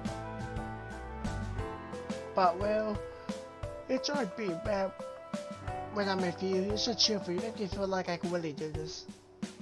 And we can, together, we'll become famous adventurers and we shall take Roma by storm. Now, let's be on our way, the gate awaits. Right, I'll do my best, only. Only what? I'm afraid I'll slow you down, I don't have a weapon and my combat skills are nil. Even the gear matches little sick on a few crowns, that will be much help. That's quite alright, you help just by being with me. Really? Yes, indeed. Even if you cannot fire the person, you make a most lovely cheerleader when you're by my side. I feel as though I can do anything. I feel as though I can do anything. I can be anything. Oh, Felicia. I feel my cheeks peeing up. I have to duck my head so Felicia can see my embarrassment. She She might be a princess, but her manner of speech is far more like a knight. But even though she is, there's something gentlemanly about her demeanor. But I don't hate that. In the beginning, Felicia's tireless, optimistic grated on me, but now I've come to appreciate it. Maybe if she stays with me, I can become a proper knight. My dream is on the verge of coming true, I just know it. Let's get another drink, because now we're in the Adventure Guild.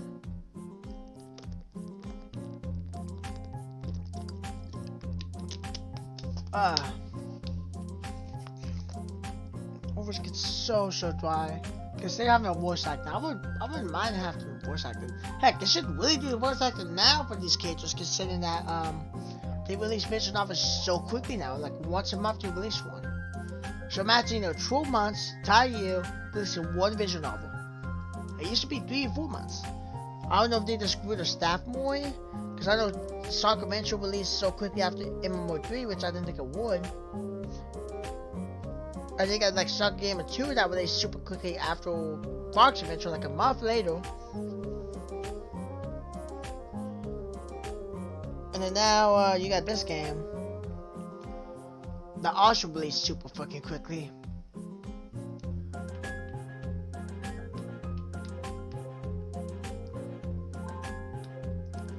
Hey there, welcome to Grandma's Guild. Here adventures from all across Lemuria are bidden to take up the sword so that they may protect the most prosperous city from any outside threats. My name is Alex. I'm the mistress of this guild. It's lovely to see you. And here are you two. I don't think I've seen your faces before, are you travelers? Yes, indeed we are. My name is Felicia. My companion is Estelle. We were hoping to take on a few quests at this venerable guild so that we may help Grandma citizens. Surely you may, but I would need to see your papers first. Papers? That's right, I can only offer shops to those who have been assessed and approved by the LAS, that is, the Lemuria Adventure Society. I can't do accepting jobs so you don't have to acquire paperwork, otherwise I might find myself in hot water. What? That doesn't seem right. I've traveled Lemuria for over a month and stayed in many towns and villages along the way. I've taken on various quests and various guilds and they never asked me for any papers. Smaller guilds really do. There aren't enough adventures to go wild, so they're forced to allow LOS regulations and stiffen the grid one. As you can see, there's no shores of adventures here. Alex just tortured retinue of knights, archers, and heroes who are sitting around wooden tables according to the guild. People come here every day inquiring about new quests. There are so many hopeful adventures we can't possibly accept them all. It's easy for me to find jobs for those with the quick paperwork. These papers send me what skills these hopeful adventures have and what jobs they'll be much suited to. Let me know too that these prospective knights are so weak they'll die on the job. Forgive me for being morbid, but it would demonstrate still more potential I sent you go off on a quest, only for you to get killed. Then does that mean you can't give us any work? I'm afraid not. Not if you don't have any paperwork from the LAS. I'll probably forgive you, but there's nothing I can do for you. No way. Alex is smiling cheerfully, but I can feel my words splintering beneath my feet. She will let me us take any jobs. That means Felicia and I can't earn any money. And that means I won't be able to buy any food to eat or a roof over my head, or my mother's sword. He came on his way, and by his friendly adventure was already over. I turned dejected, ready to walk away, but stay a moment. I still hope it's not lost yet. But here what she said, we don't have any paperwork, so she can't give us any jobs. That's what she said, yes, but you're not necessarily my charisma. I might be able to change her mind yet. Smiling brightly, Felicia says, I feel I didn't make my true identity clear, so I decided to introduce myself once more. Please forgive me for my inconvenience. My name is Felicia Maribella de Argentino, and I'm the princess of the noble de Argentino family. It's a pleasure to make your acquaintance, dear Alex. Felicia takes Alex's hand in awe and presses a kiss against her knuckles. Alex's cheeks heat up as there's an unexpected display of good breeding, gentle affection. I'm not really sure how to term that myself. Oh my goodness, you're surely a lady. I can myself based on your manners. But a princess, you say? Yes, indeed, I'm a princess, and one day I should be a queen. My parents rule over the land of Gris, which is north of Lemuria. I see, that's quite the backstory you got there. Alex looks at Felicia's skeptical, as well as she might. It's not every day one watches to an elven princess. What about you, Mrs. Estelle? Don't tell me you're also a princess. Oh no, I'm not half as impressive as that. I'm just Estelle. I'm plain, ordinary Estelle. Come now, my dear companion. Do not speak so meanly of yourself. Remember, you're the daughter of Cressida. You might dispatch the Demon Queen Gunhild. One day, I'm sure you even met Sister Paso. Felicia turns back to Alex, smiling proudly. Estelle is still a bit wet behind the ears, but I'm sure she'll become a full warrior knight in the future. Cressida's blood runs through her veins. I have high hopes for her.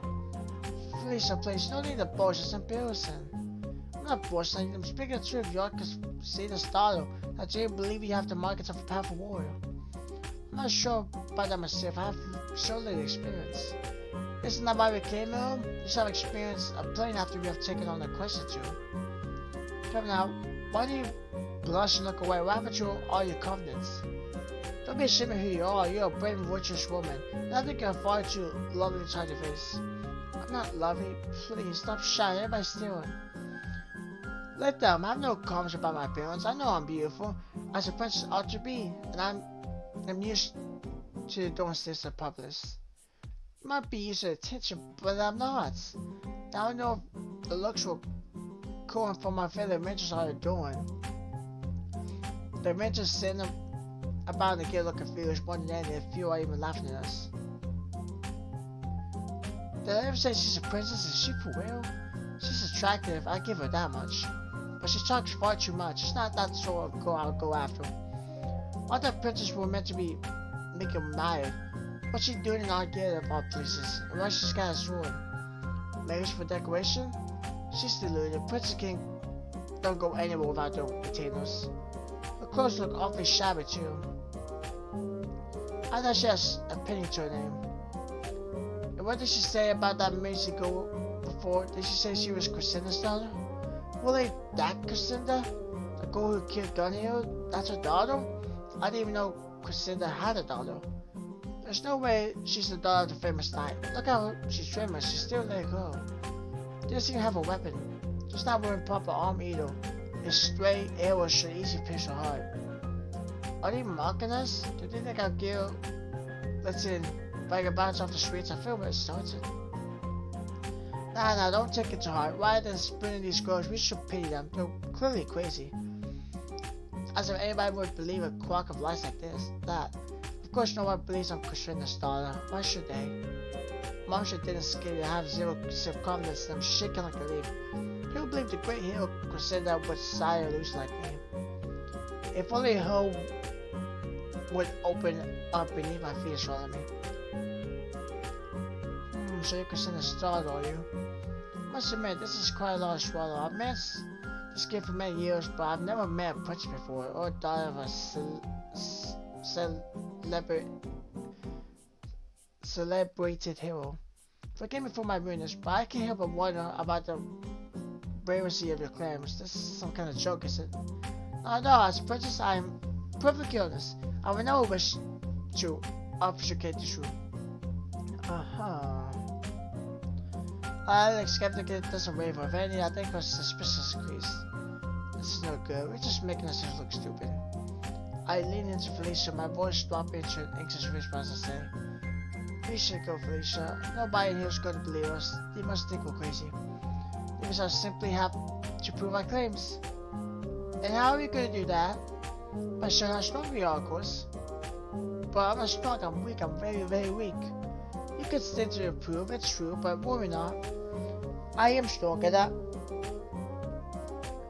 I'm not so very bashful that I feel showing it off. I'll protect you, no matter what happens. Oh, my name is not Felicia, my ability or Gina. You've really done a lot to me, Felicia. You don't have to defend my honor too. But I won't have anybody turning their nose up at you. You're far too sweet to be scarfed out now. Felicia turns back at Alex and comes to smiling in her beautiful face. I thought further scores for her cause, so will you allow us to prove all we have said through some practical methods? Give us a question. You shall do all within our powers to complete it. I shall face any chance you see fit to give me, and I shall prove to all of you the man of the Argentina royal family.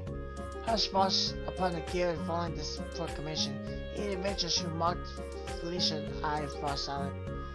The second ticked by slowly. The geared misses a princess arms folded in. Oh, very well, you're just mine. Under normal circumstances, I won't allow two unknown to take on any quest, particularly not you like women such as yourself. If you get hurt, there'll be all sorts of inquiries. And shoot by a wife turn you away. But if you're that confident, I suppose I could give you a simple job. A simple job is better than no job. Thank you greatly, my lady, for your confidence. Don't take me just yet. I won't give you any second chances. If you only will complete this quest, I shall turn you two away for good. Yes, indeed, that makes perfect sense. So, Felicia beams her mouth as a gate, and I can see her neat, pearly teeth. My kisses that you shall trust with. No matter the nature, I promise I shall exceed by the name of the Argentina family. She really says that Argentina family a lot. It's kind of annoying how much she says it. I'm gonna be completely honest. We get a little annoying how she says it.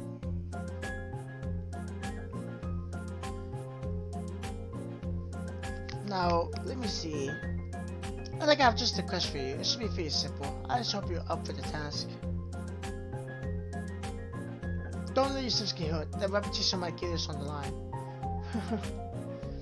I don't like the sound of the laugh. I don't like it at all. What's going to happen to us? I said the quest will be easy. I'd hope Felicia and I could complete right in an instant, but slimes. Of course. So it's gotta be slimes. Oh no, it must be have caught. Maybe I let my guard down. Gah. Felicia's lying over a wild coat. Will waste an nail. The slime that trapped her was somehow able to prise off armor, and now her body is completely exposed to the elements. Also, green slime glitters on the exposed sand. It pushes between the breast and tips down the butt like a baby hole in a sticky embrace. The warm sunlight glitters across the slime, making it shimmer lustrously.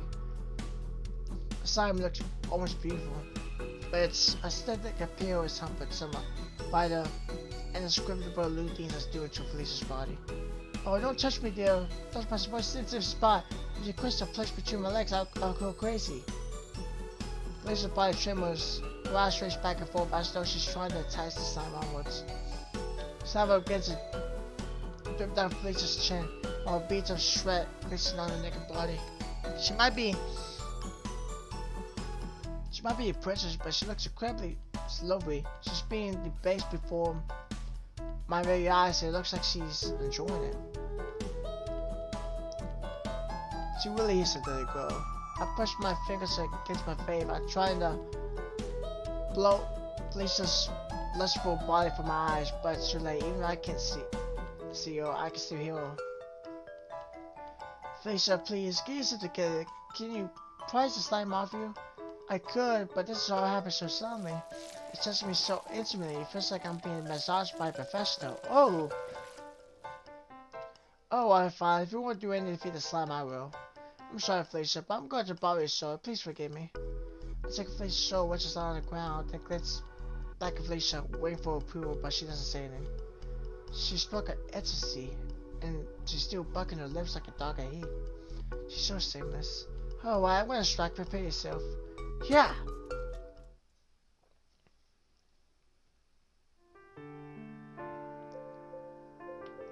Save.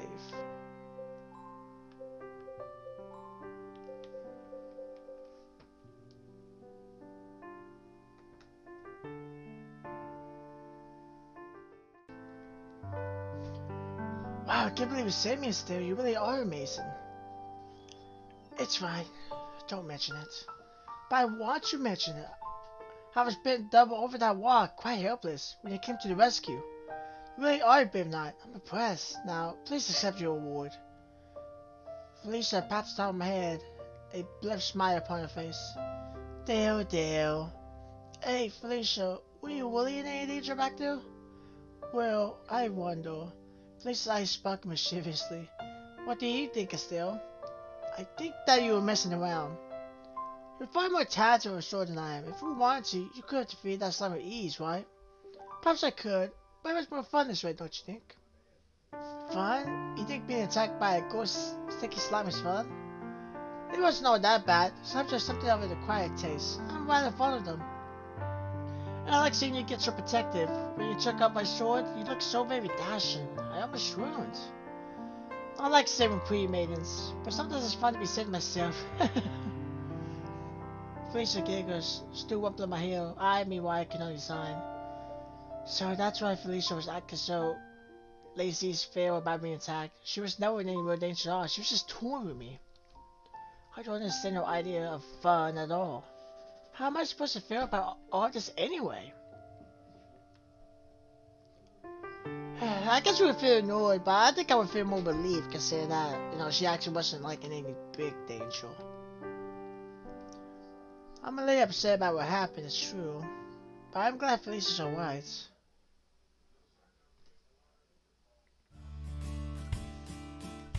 After completing our objective, Felicia and I returned to Grimoire. We stepped through the lights and pushing grates and found ourselves in Michael's shopping district once more. It's afternoon, but the streets are just as busy as they were when we first arrived.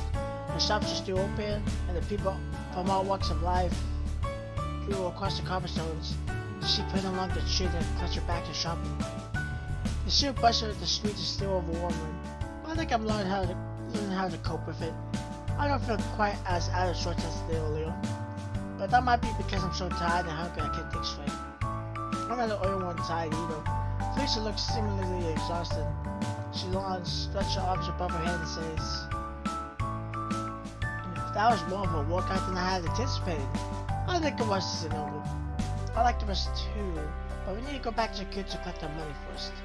Yes indeed, we shall return with the glow and tell the good mentions of our exploits. Doubtless she would be surprised that we succeeded, and so quickly too. Felicia's voice shrieks with pride over our achievements, and her weary face glows. I shall let everybody look down on us any longer still. This quest was a mere stepping stone on our journey. We will take more quests about after this, many more. We shall establish names for ourselves all across Grimoire. I will make everybody recognize that I am, in fact, a princess. Everybody will recognize that you are indeed the daughter of Crusader, the great hero. I won't let everybody doubt you or look down on you. Thanks. I offer Felicia a small, graceful smile. I appreciate it. It's no problem. I'm only doing what I asked your friend. I value your company and as such, I want others to value you too. Really though, I am quite tired. Fighting is hard work. You hardly did any fighting though.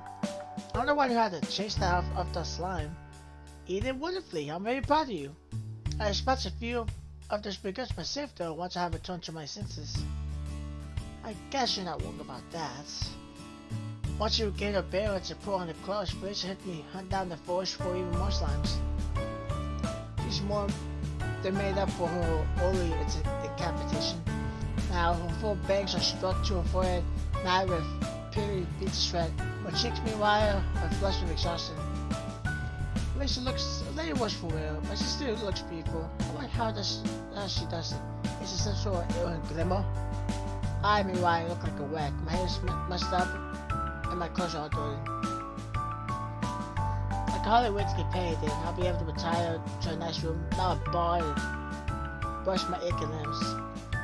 It's a promise of a warm bed that keeps me going. I walk through Grimoire streets, barely placing one foot after another.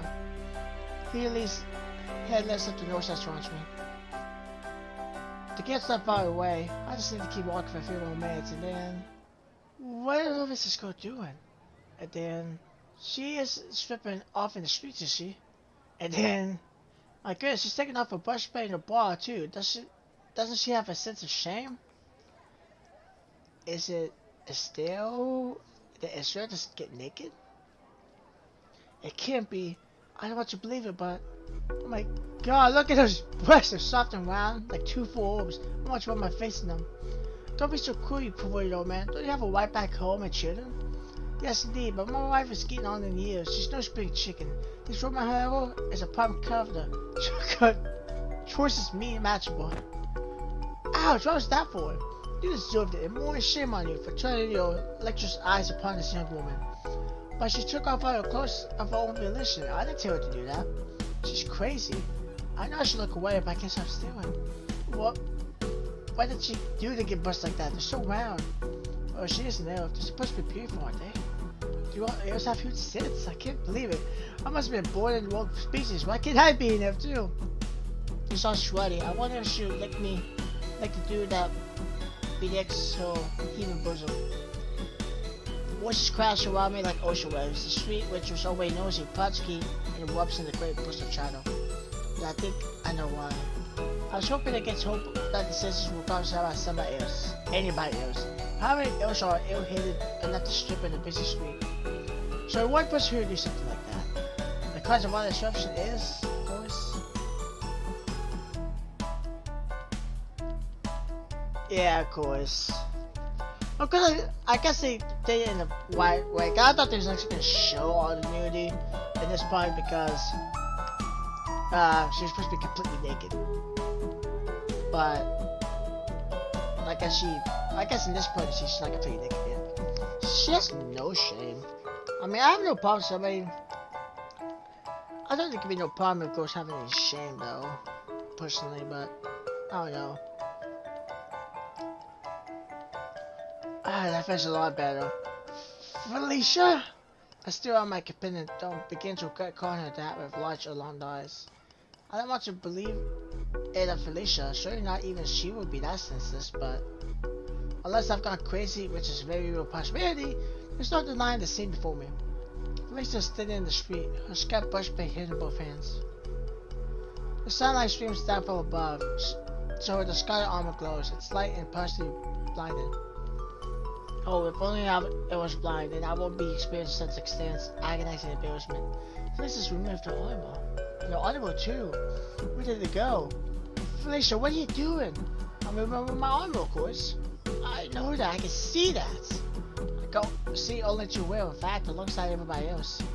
Quite the crowd's beginning to form around Felicia. Everybody's garbage for good reason. It's not every day I try to go strips in public. Who wants there?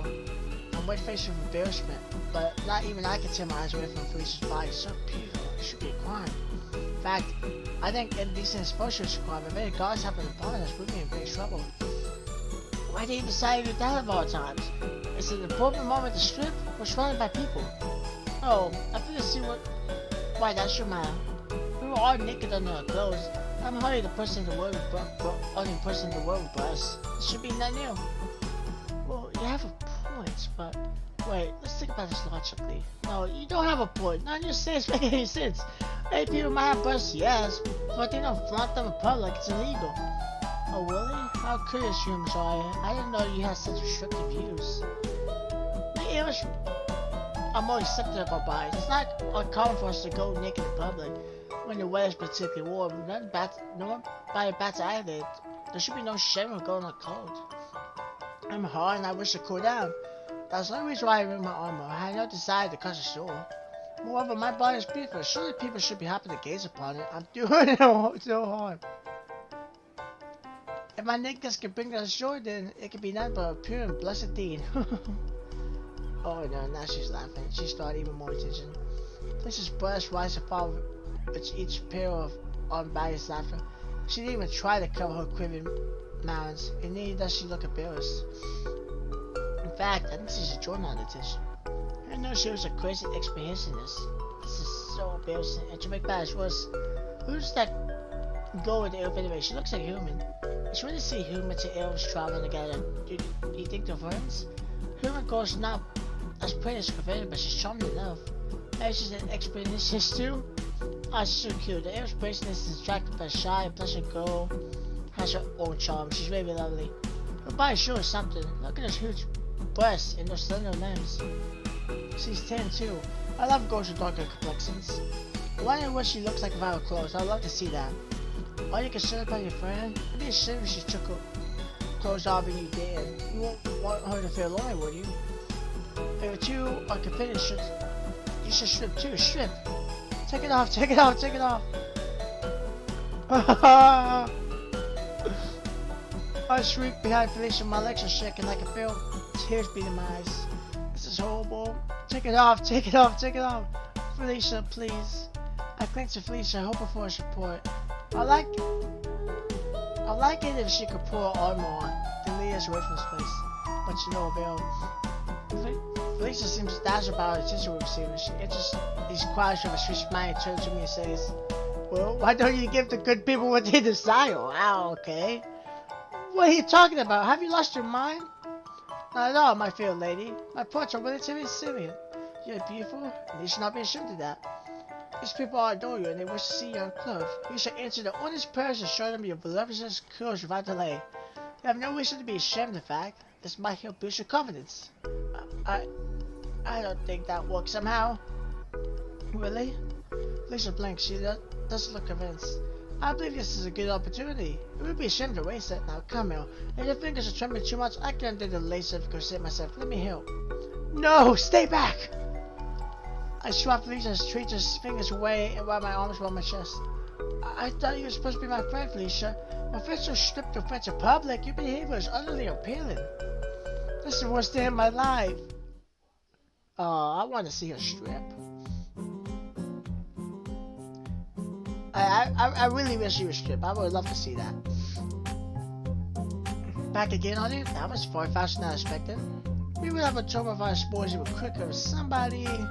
I shoot Felicia a pointed glance. Had it held it up. I do apologize, still. I never made a concentrated distress. I'm an ill person and foremost, you see. It seems there are some aspects of our country which differ from that of you humans. I'm still learning, so forgive me if I did anything to embarrass you. Yeah. Let's just forget about that for now. Forget about what? Oh, it's nothing. I just want to forget about everything that happened back in the street. If I don't, I'm afraid I will go mad.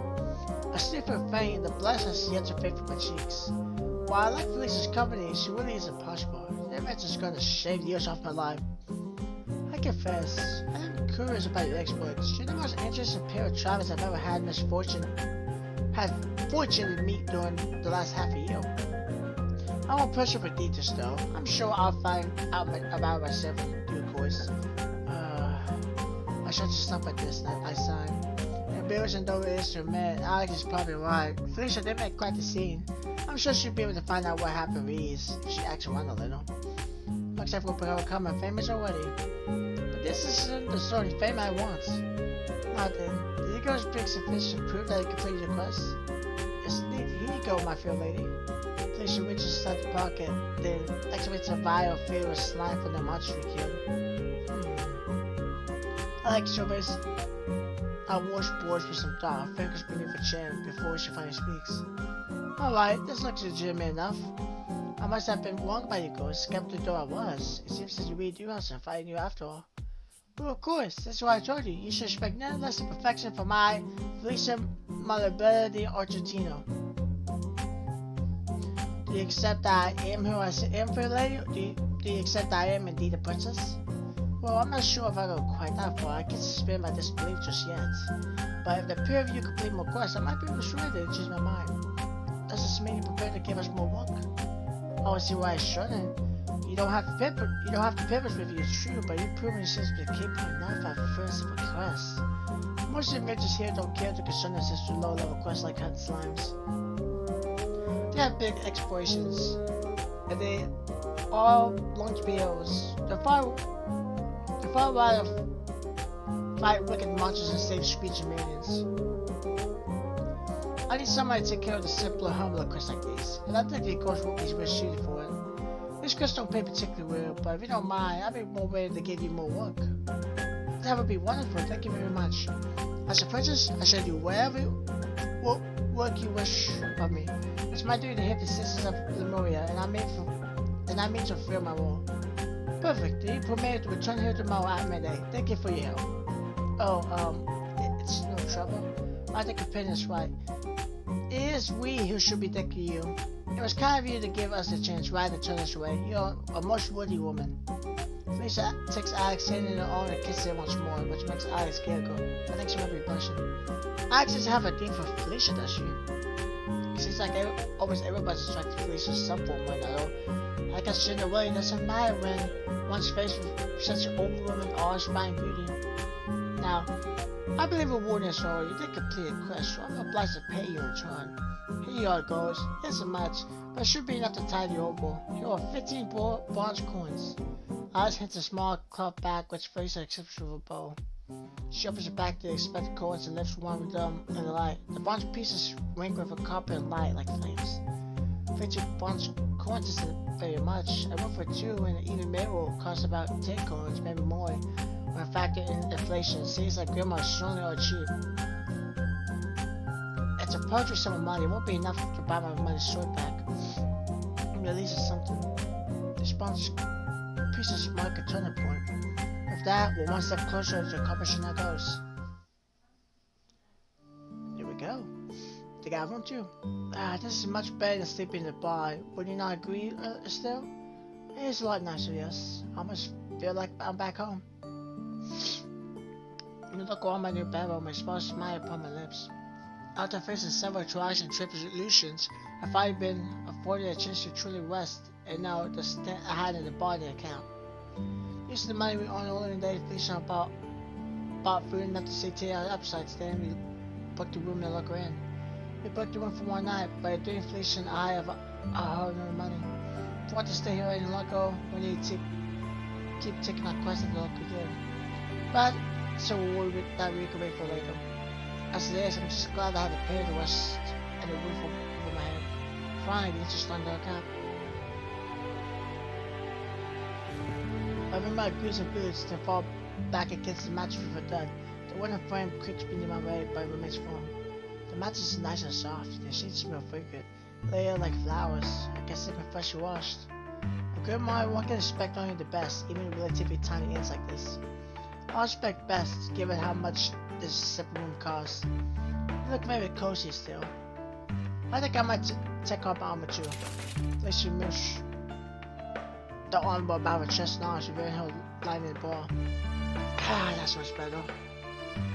How do you feel still? I'm tired, it's nice to lay down. My feet are aching. We have done a fair amount of walking the last couple of days, haven't we? I'm somewhat accustomed to it, but this might be a new experience for you. Felicia kneels down on the floor. She pushes a few strands of pink hair behind her hair, then looks up at me. Say, I have an idea. What? Why don't you let me massage your feet? It should just help rejuvenate you. Oh no, I couldn't. You've done so much for me already. It would be weird to expect more. I don't want to inconvenience you. There's no inconvenience. If it was, I would not have offered. If anything, it should help both you and I. We'll take on more quests tomorrow and do even more walking. You need to be in peak physical condition. I don't want you to collapse on our journey. That's a good point, I guess, but you're royalty. You're not supposed to worry about the afflictions of second-class citizens like myself. No, that's completely incorrect. Felicia tuts. It's precisely because I am a prince that I must use my abilities to help those less fortunate than myself. But I'm not worthy of your kindness. You are more than worthy. You are my good friend and never had any company now. Would you do me the honor of caressing your adorable feet? When you put it like that, it sounds like almost like you want to touch me for the sake of it. And is that a problem? Well, I'm sure the one in Felicia has some kind of fetish. I won't put it past her. As far as fixations go, I guess being obsessed with feet is slightly more socially acceptable than being an exhibitionist. Should I let Felicia give me a massage? I would say part of it. It's when you get your full massage, it's really nice. Well, I've never let anybody touch my feet before. Apart from my parents, I guess, when they bathed me as a little kid. But if you think it would help, then I suppose you could try. Massage them however you like, just don't pinch too hard, alright? I'm sensitive. Felicia's expression perks up at this. She beams, her eyes positively shine as she says, but of course, I would hand you the utmost care. As a companion, I would never wish to harm you. I know you wouldn't. I trust you. You saved me from the slouch back in the woods, and you escorted me all the way to Grandma. You did with the gate mistress, and you secured us a job, and you helped us find this inn for the night. You've really done a lot for me. I can't express how much I appreciate it. You've done a fine enough job as it is. Even by words, your body language is all the things I need. Now, I shall shoot your aching feet. Thank you very much for this opportunity, my dear Estelle. I don't know why you're thanking me. It's not like touching my soles is a great privilege or anything. You might think that, but I beg to differ. That you agreed to this massage shows how much you have come to trust me. I've always feel delicate, though often in a way, like the most intimate parts of a body, and so sensitive too. I'm very pleased you offered them under me. I feel like we really have become closer. I shall waste this opportunity. I will pay you back for your kindness threefold. Just lie back and leave everything to me. Was his feet really that sensitive? I kinda thought I should take our stockings off and do it, I guess. Okay, I'm gonna get myself a drink real quick.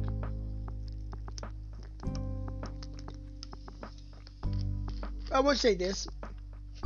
I do these in big sessions. I don't do these day by day.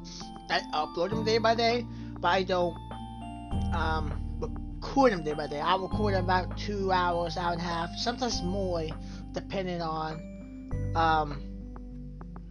like how many videos I need. For this, I'm recording like 2 hours in the row because I need it. At the time recording is a Sunday, and I need this up to like Wednesday or Thursday. So I'm recording much more events.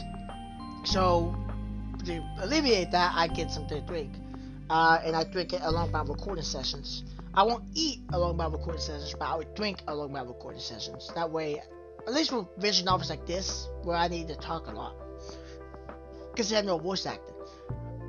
Divine Miko, I actually don't have to worry about, because they do talking for me. I don't have to voice very little, and I just talk what I do. I don't have to voice the character, so it's easier. Anyway, so you know that fact from here on out. I do that for all my videos. Let's continue.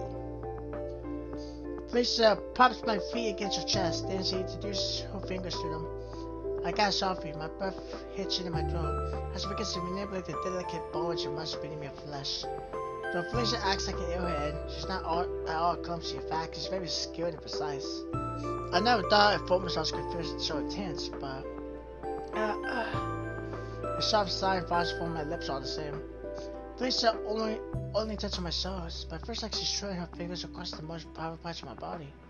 Her chest is fairly ticklish, but firm, and it feels impossibly good. Do you have much practice with this, Felicia? Oh yes, I often gave massages to my young servants when they had weird themselves. One doesn't like the bulge, but I'm quite proficient at it. She's more than just proficient. This feels truly incredible. It's like I'm floating on a cloud. I'd like to lean back against her bed and enjoy the sensation for as long as possible, but I know I can't. Though I still manage to discuss. So, Felicia, I was wondering, we've come a long way, but we still haven't accomplished all of our goals. Oh yes, I suppose you're right on that matter. We still need to find Tart, don't we? That's right, we're not close to the locating her. Oh my sword, I would have to Willie and Grandma. I'm certain that they will be.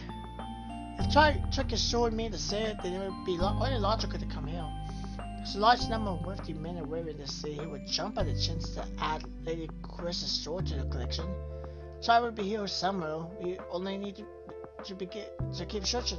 Grandma's a big city, but with some luck, we should run into her eventually. I do hope so. I look up the sand of the inn. The wooden rafters flicker in the candlelight. The whole room is filled with the scent of burning tallow. Night has long since fallen. It's dark outside. When I glance out the window, I can see starts flickering in the 4 minutes. The sight staying at an inn like ours, beneath Grandma's moonlit sky, you see laughing about her victory even now, the same in refined wine bought with my money. That makes me grit my teeth together. What will happen if I find Tart? Will I ever be able to forgive her?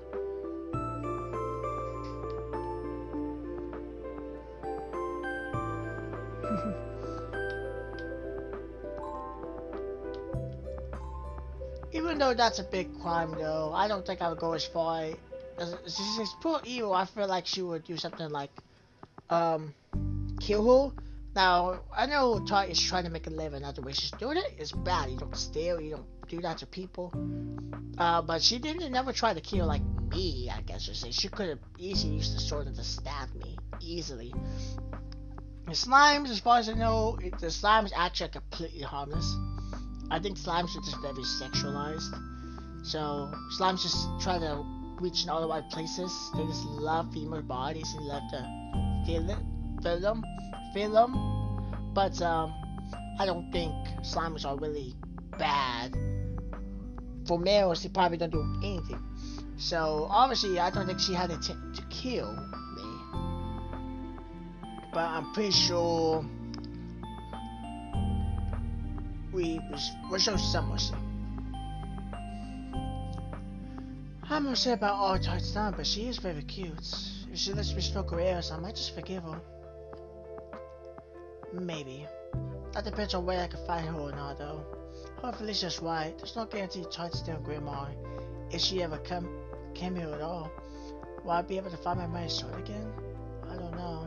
But I do know that I can't afford to give up now. The few days pass, but I'm still no closer to finding any clues about Tart's whereabouts or my mother's sword. I'm beginning to lose hope, but it's hard to remain melancholy when Felicia is by my side. No matter how bleak my mood, she's always there to cheer me up. She keeps me going despite my anxieties. With Felicia's leadership, the pair of us continue to take on quests at the local inn. We've been a grandma less than a week, but we've already built a quiet name for ourselves. Our quests increase in difficulty the more tasks we accomplish and our owners go up accordingly. We shouldn't have to worry about finance for a little while, at least. But there's so much more work to be done. So Felicia and I find ourselves in Grandma's gear once more on a bit for a morning. Greetings, like adventures. I must say, it's quite pleasant to see you again. You've become something of a permanent fixture around this place. Your pretty smile certainly to help lift my spirits. Alex greets us with an easy, familiar wave and a bright smile. She was suspicious of Felicia at the beginning, but now we're taking on so many quests, all with positive results. I think opinion on us has started at all. I'm not sure if she believes that Felicia lets the princess are down the daughter of the famous crusader, but at least she isn't looking down on us anymore. That's progress at least. Not even interested again, however, or that's a culminating. It's those little ghosts again. What are they doing here? The gear's no playground. Is that skinny ghost still convinced he's Crusader's daughter? What a joke. The showing us all you surely don't come by so often, Alex. They don't block you. Now, Alex glares at the bitter adventures, her hands on her hips. I'm the one who runs this establishment, and I'll be the one who decides you can work here and you can't. You have no say in the matter. If being upstaged by two women bothers you so much, you're welcome to take on more quests of your own. I said, we should have to prove our worth. Here, I'm tired of being upstaged by two delusional girls.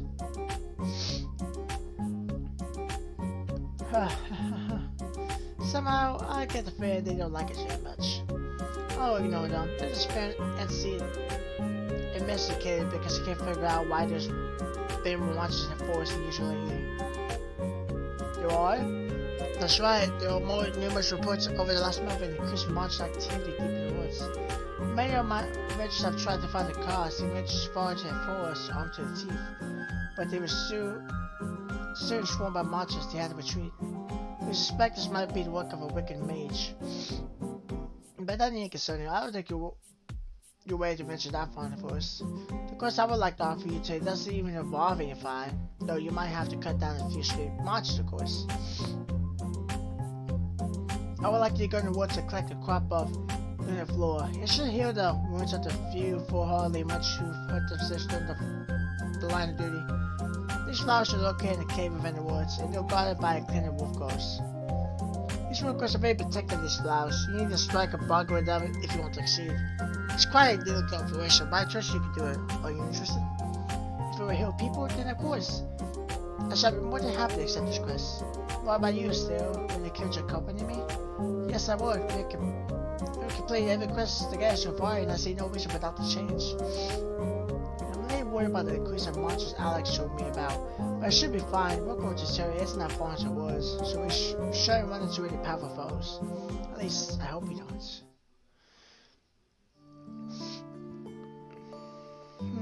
It truly is a glorious day. There's Mr. Baby shooting fast and the sky is so blue. Felicia hummed through the as we walked before us, her arms shrink about our sides. The grass rustled with every footstep and the breeze once through a pink hill. Flowers bloom about the forest floor and the sound of birdsong drifts through the air. Audience consider it is quite pleasant. Why then do I feel so anxious? Maybe it's because during previous times Felicia and I went to the woods, we were set upon by monsters. Felicia didn't seem too upset about being attacked by slime, but I was. It made quite the impression.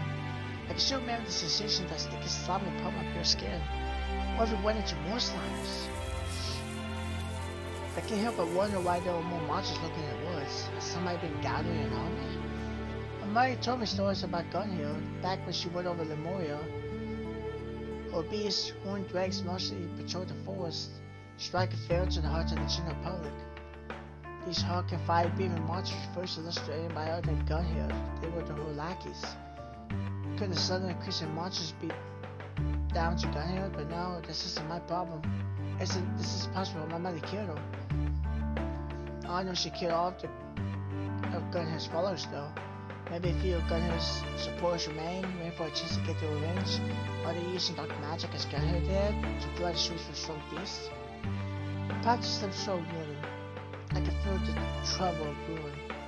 Alex said several men have been hurt while trying to defeat these monsters. They must be tough. I don't know if they're as tough as Gunhill's legs, but I sure don't want to run into any of those beasts. Every tense, every muscle makes me jump. I walk with a slow, anxious step. My eyes darts and hit on Dio. Time passes, but I don't see the monsters. Soon the trees stand out and Felicia and I step into some sort of glade. Deep in hard woods, surrounded by trees, is a cave. Is that the wolf goes up? Feisty wolf. I was trying to see what the trophy was. Or achievement.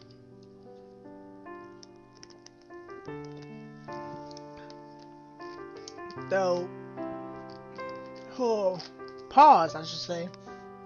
Is that like actual paws? Or is that a glove? Because that slightly looks like a glove. The tail looks like a tail, but the ears look like ears. I sit and watch, and standing watch, though sit and watch might be more appropriate, by the cave resting against an alcove of 10 walks is what appears to be a young girl.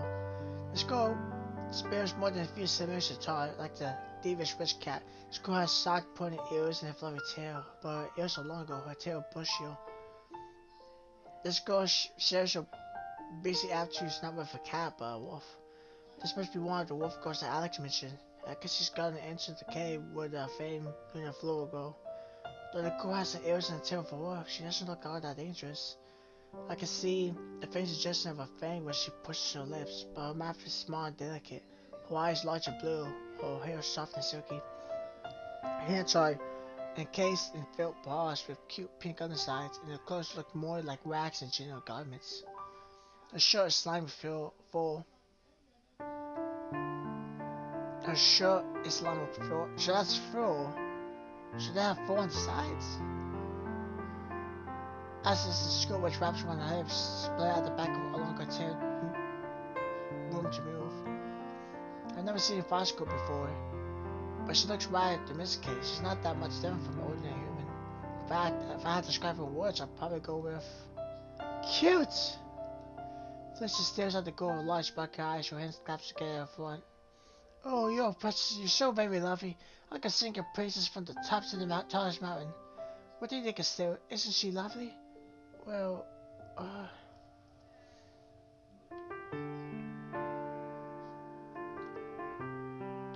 I guess the wolf girl is cute.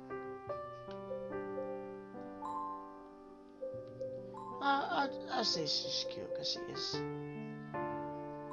pretty cute. Back down. I guess the wolf girl is pretty cute. Guess she is pretty cute. I know, right? Who knew such beautiful flowers could bloom among these woods? You are lovelier even than the blushing rose. Flowers? The little girl turns her head, her blue eyes narrow, and she pulls back her lip at an unmistakable snarl. Are you here for the lonely floor? Yes, indeed. How do you know? It was obvious. These flowers are famous. They just come to the forest, to this cave to pick them. The flowers belong to us, but they do not care. We tell them to leave. They do not listen. They take and take and take, so we have nothing. The little girl gets to her feet. She's tiny with a little body and large big eyes. She's actually much cuter than her CG. I'm gonna go, man. Usually when the CGs happen, they're much different than their actual portraits. But she's, I mean, it's different, but I think she's cuter when she's actually on her feet and such. But there's something unmistakably fierce about her glare. Does she mean to hurt us? You should not be here. You leave now. And we will leave soon enough, as the princess have no desire to cause any citizens of Maria distress. But they humans or favors, be they humans or fairies or wolf ghosts. We want only a few flowers, so we can hear the entries of our further adventures. Then we shall be on our way. No, no flowers. We give a little, but you take much more. You humans never alone. You are greedy and selfish and wicked. Some humans may be wicked, yes, but that does not hold true for the whole population. There are many good humans, and they far outnumber the evil ones. As for myself, I'm not human at all. I'm an elf, and I hail from Greece. You can see my ears, can you not? Felicia adjusts his torch her pointed over ears, but Ryoko remains unimpressed. Her tail bristles as she snarls. Human or elf, or even cat goes. It makes no difference, you are the same. You come here and steal our things. You take our food. You hunt the fish in our rivers. Now, you want our healing plants that we can use to care for our own? Without these flowers, we cannot heal our injuries. We get hurt. We get sick. We suffer. You do not deserve these flowers. You cannot be trusted. Leave now.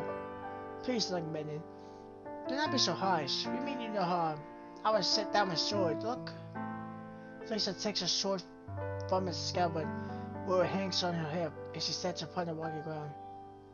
Ryoko hisses when she sees the thorn steel, though she relaxes somewhat to see Felicia relinquish hold of it.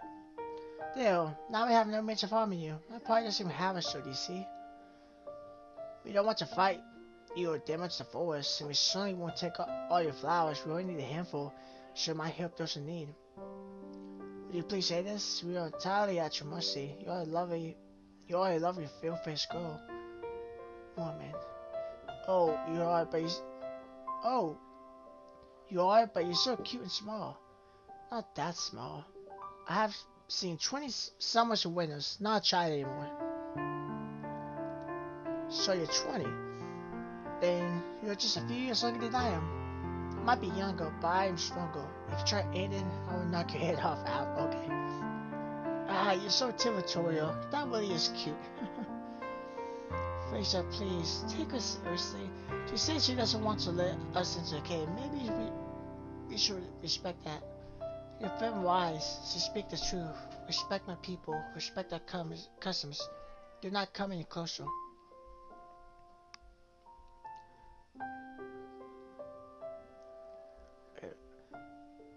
But we can't turn back. We need to complete this quest. This is for the greater good. Please, listen. Felicia steps forward. She holds her hands, perhaps in a gesture of peace. But this, as it transpires, is the wrong thing to do. A sudden gust of wind runs through the forest. It disturbs the leaves upon the trees and it grasps my feet. It makes my plants flood in a shiver. The wind disrupts Felicia's hair, too, her pink, silky locks about her face. And when it does, Ryoko gasps. She hears deeply, her nostrils dilating, the tip of her cute button nose quivers and her eyes wide narrow. Glowing her Felicia's eyes, she cries out, "You smell like cat." I beg your pardon? No, beg. I know what I smell. I smell cat. It must be in league before. She's a wicked criminal. She deceived me. She says she's my friend. She lied. She stole from me. She robbed me. Made me too drunk. She hurt me. And you made your cycle. We must be working together. You are trying to trick me again? We are not trying to trick you of that. You have my shoulders. As a princess, I would never employ such underhanded tactics. I know not what you're speaking of, but if you're gonna calm down, then I will not. We cannot talk. No negotiation. I can't trust you, either of you. Get out of the forest now and don't come back. I don't want to see you again. Not now, not ever. Your girl might be short stature, but dies bored to relate to muscle. When it comes to hand-to-hand combat, I doubt Felicia and I will be able to best her. Felicia uses her sword, she would most likely win. But at what cost? Can't establish wanted, but I don't think Felicia could hurt a girl like this. He looks so very human. I don't think she would want to eat him. That would be far too cool. Like I said, no choice. Let's go, Felicia. She told us numerous times that she doesn't want us here. We should listen. Yes, you listen. Go. Go now. Leave me. I might not leave without the moving forward, but I do not wish to cost you pain. So I will gracefully, please forgive me of my intrusion. No forgive. I do not like you leave. Alright, we'll leave it. I'm sorry. Felicia retreats the soap on the ground. She sees you once more and moves reluctant. Some glance over her shoulders are hopefully taken in the cave or dreaming further forward. And there's the signs.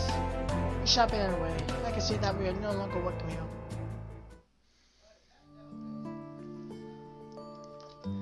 Okay. Well, you could tell though. I mean, because there's always who that girl was.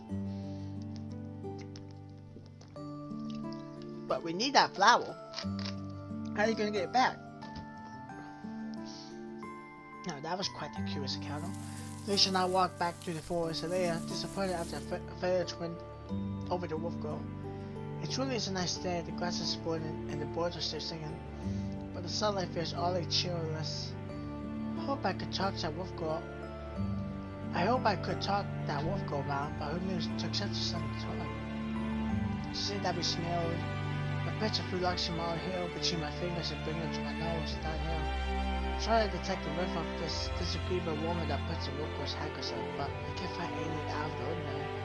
Maybe my human nose isn't sensitive enough? Or maybe I smell so badly I've got used to that stench? Self-conscious now, I look back at Felicia. You don't think that smell, do you? Well, let me see here. Felicia buries her hand in my hair.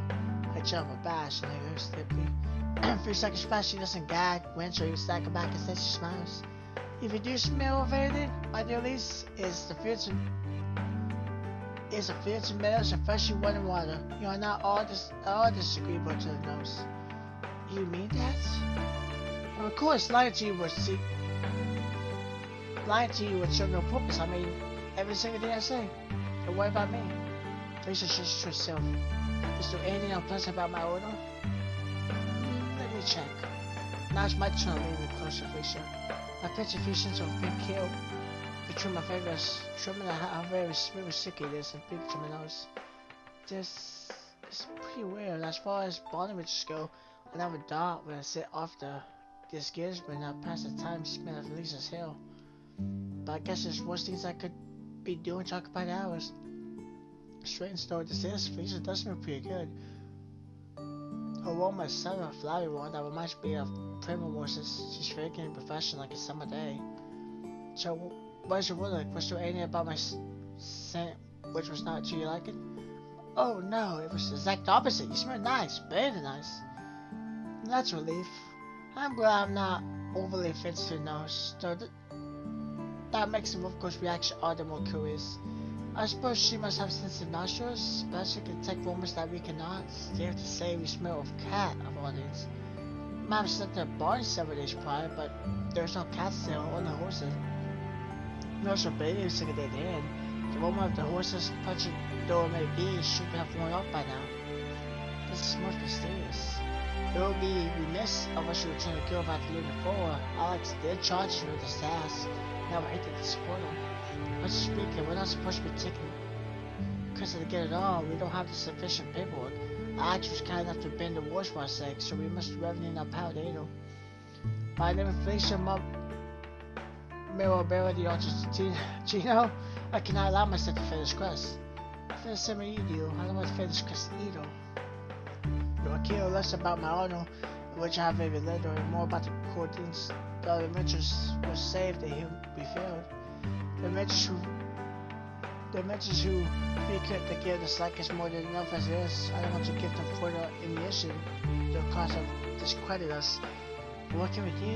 The living family are inside that cave, and the wolf goes guarding them. She never lives inside. Yes, indeed, it is quite a conundrum. I suppose we could try to distract her. We could threaten her and lure her away from our first, allowing you to purify the flowers. But that would be dishonorable. I do not want to hoodwink the wolf goers in such a cold, callous manner. As a princess, I should be above such petty tactics. Suppose her and her is off the table too. Quite, fancy though she may be, the girl has done nothing wrong. She's only protecting her own territory, which is ruled within her rights. Then what can we do? We can try to negotiate. Though my previous attempts our men did not go over particularly well. I need to think of a super strategy. Let's tarry here a while, weigh up our many options. Felicia takes a seat on a nearby tree stump. Our legs folded gracefully over the other. I soon follow suit. The pair of us sit there for a while, utterly engrossed in our thoughts. All the while, the breeze stirs the leaves around, and the sunlight beats down gently upon the nape of our necks. I lean back, silent, my fingers curled about the base of the tree stump. Thought there's a way we could make the wolf course see reason. Why does she realize that we're not enemies? We don't want to hurt her. We only want to pick a few flowers. Why is wolf course so suspicious anyway? Was she tricked before like I was? She seemed prepared to listen to Felicia, but I had to shift as the wind did. I think it was a scent of a cat she discovered, more than I decided to pick a few on the floor, which pushed her beyond the edge of reason. Why does the scent of cat bother her so much? Could it be? I think I'll begin to fit pieces together in my head. But I'm cut out before I can make any sort of proclamation. All of a sudden, from the depths of woods, a pained sound trills. It's a scream, or maybe a howl. It's hard to place, but the noise sounds distinctly human. In fact, I think that cry might belong to you. The wolf girl! Felicia swings to her feet, her fingers find the hairs of her soul, which she draws from her discovery. There's Felicia steps still. It sounds like a new companion is an angel.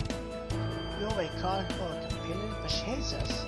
Perhaps she does, but her opinion might soon be swayed, and she has found herself in trouble. Let's advise your sign that shall rescue her. And then she would learn to trust us regardless of what we smell like. Now let's go. Felicia dances through the woods, her sword in hand. I find myself watching follow, leaves crushing beneath my heels all the same. I don't know what's happened, but it sounds like the wolf goes in danger. We have no obligation to help her, but Felicia jumps out the chase anyway. She's incapable of hanging back. She might say and do a lot of hard things, but in that respect, she's rather predictable. Just the night before, she's a princess. And she can never ignore the plaints and cries of her in distress. She's too pure-hearted.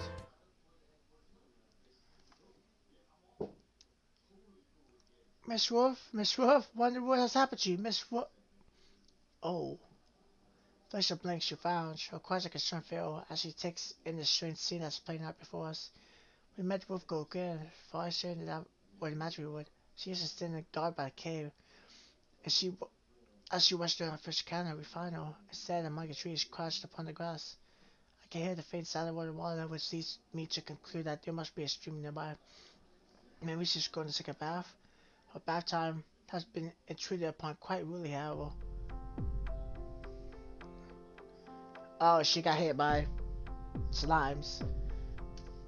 Of course she did. She like it. She's trying to lick the slime. Okay, well. She screamed really loudly then. I thought maybe Tart got her. That's my first assumption. My more 2D masses of green glinty slime. The cutting one course same body, oozing between her bare breasts, sticking to the inside of her thigh, clipping in her hair.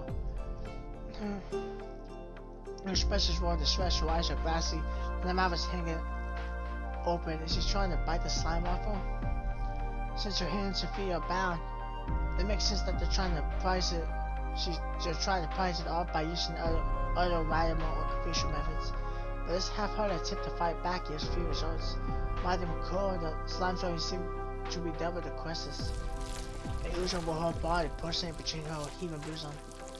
A ribbon of slime made sauce the sensitive spot between her legs, while yet another rushes forth to meet her mouth, wobbling itself against the protruding tongue. The slime infiltrates Wilco's mouth and rolls over along her tongue, effectively stopping her cries. Now Wilco can no longer scream, she can only grasp her arm. She's enjoying this, is she? Nah, this is quite enough sounds exciting. She only takes me back. I turn my eyes away from Wilco in no small amount of dignity. Something almost enticing about those ropes of glimmering and glistening slime. I shoot Felicia's narrow-eyed glance. Hello, what are you talking about? I look upon that long maidens face. It struck a symmetry expression you made when I first found you, Estelle. She is a spit image of you, with that open mouth and those flushed cheeks. The wanton grinding of her hips strikes a familiar chord with my breast, within my breast too.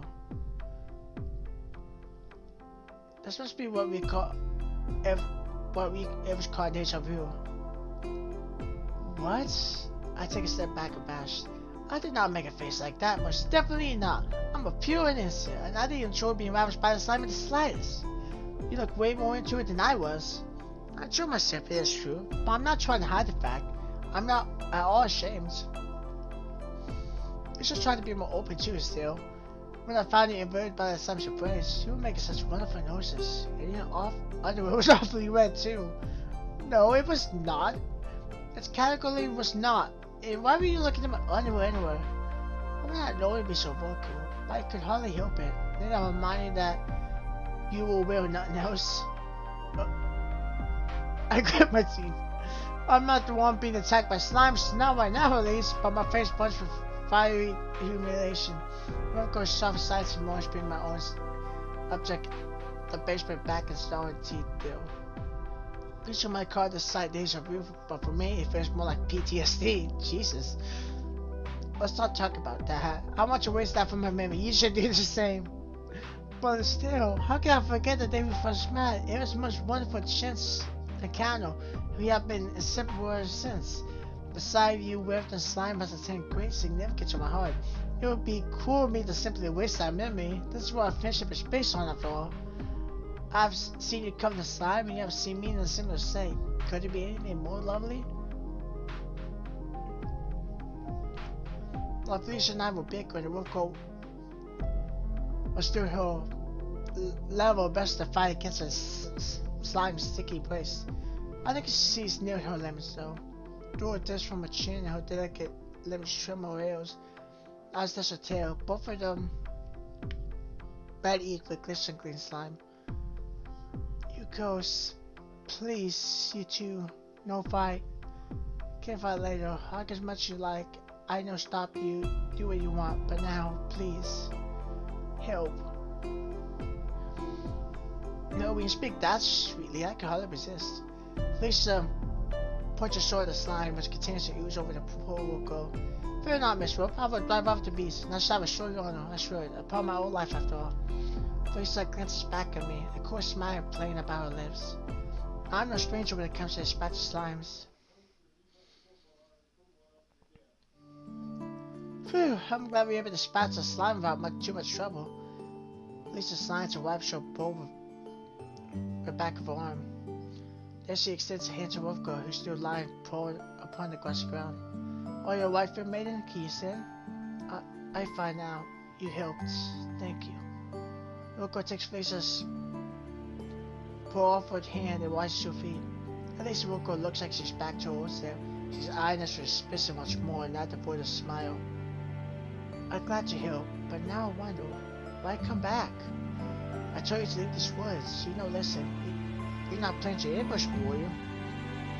No, honestly, I did more than plain over. I see. So you meant to go back on your word.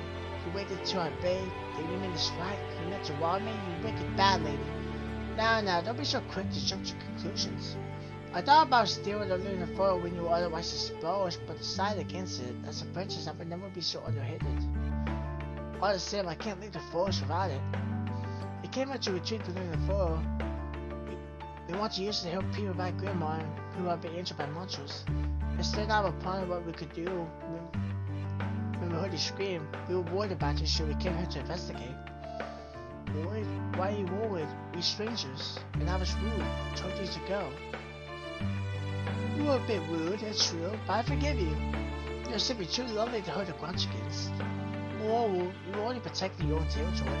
As a princess myself, I can't stand among us. I would not like if strangers try to infiltrate like famous castle, you know. So, you're not mad? I'm not, but I'm not so sure about Estelle here. Are they going to let bygones be bygones? Oh yes, of course. I don't have any fans of ill will towards you, Miss Wolf. If anything, I'm more annoyed at Felicia for also cheerfully recount the time I was attacked by a slime. For Princess, yes, a surprisingly small amount of tact. Then again, I should expect this much. After I saw her strip off in the middle of Grandma's crowd and shop my street, common sense isn't Felicia's forte. Then you forgive me? You don't want to fight or steal, betray? I have a right now. If it could be avoided, what we do decide moving forward, I don't think it's worth hurting you. If you don't want to give us the flowers, then it can be here. We'll have to return to Grandma empty-handed. We'll go take a step forwards. Her nose twitches and she examines me, her blue eyes flashing. She's smiling at me? How funny. What's funny? You're human, but you do not smell of liar. I think you're telling the truth. I said cool, mean things to you, but still, you hurt me. Did not take advantage. Did not try to steal my flowers when the slimes attacked. Maybe you can be trusted. You said you fail. You said you will fail, and you fail, and you. Estelle? Yes, indeed. I am Felicia, Mother Benedict Argentino at your surface. Too long. You always have too many names. Confusing. Can't remember. You fail. You Estelle. I remember that. Has this little girl seem fit to be creepy a nickname? My guru say this is. Surely this is must be proof I strict their bonds. I'll have to ignore Felicia. It makes me think so. Instead, look at the with gold and criminally. I don't mind being cut, Estelle, but I am curious. What is your name? Rune. That's it? That's it. I Rune. Just Rune. It's short and simple, but it's memorable enough. It's very nice to make your acquaintance, Miss Rune. No, miss. That human title. I'm not human. Oh, right. I do apologize. Felicia deflates a little at this, and I giggle. It's rather funny to see Rune and Felicia interact when the styles of speech are so widely different, though a true complete opposite ends of spectrum. Rune's Lemurian might be a bit stilted, but at least we can communicate. But communication comes from understanding, hampered though it may be cultural differences. If I was understanding, we might, with some hope, be able to forge bonds. I wonder if Rune would consider being our friend. She has given us her name, that's a start. I think it'd be nice if I could get to know her a bit better. I think if we help, I get you a reward. She reaches into a patch of rest and draws out a few flowers. The flowers are milky celestial white, just like the moon in the night sky. Though the sun is high, the pearl pairs seem to exuding magical light on their own. Wow. I've seen flowers wonderful before. I think I can guess their name. Are they still on the floor? Yes, a reward for you. You take, help good people, like helped me. Thank you very much, you're too kind. I really do appreciate it. Not kind, not really. When sits back at this, abashed, her cheeks turned in a noble shade of pink, and she colored towards with spin her hair. I thought I was quite a startled stern person, but I guess it's less sweet than her claws affects back out. When she bears like this, she's surprisingly cute. Rachel does his pause. I think she means to wrap her arms around Rune, but I hold her with one hand. Don't be too hasty. She's only just beginning to trust us. I don't want you to sour in our friendship relationship already. What? Felicia hangs back, sniffing, her eyes beating with tears. Aww. And I really want to crush her cute ears. Do not tell me you're not daughter of fluffy bites too. Well, that is, I'm not that well, I like to touch you, but I'll abstain. I don't think she's cute, but I don't want to make her feel uncomfortable. It's rude to touch people without the permission, Felicia. Oh, you want to stroke me, Esty? I don't mind. You don't? No, having my ear stroked feels good. Don't mind if it's my mother or even human. I trust you now. You can touch.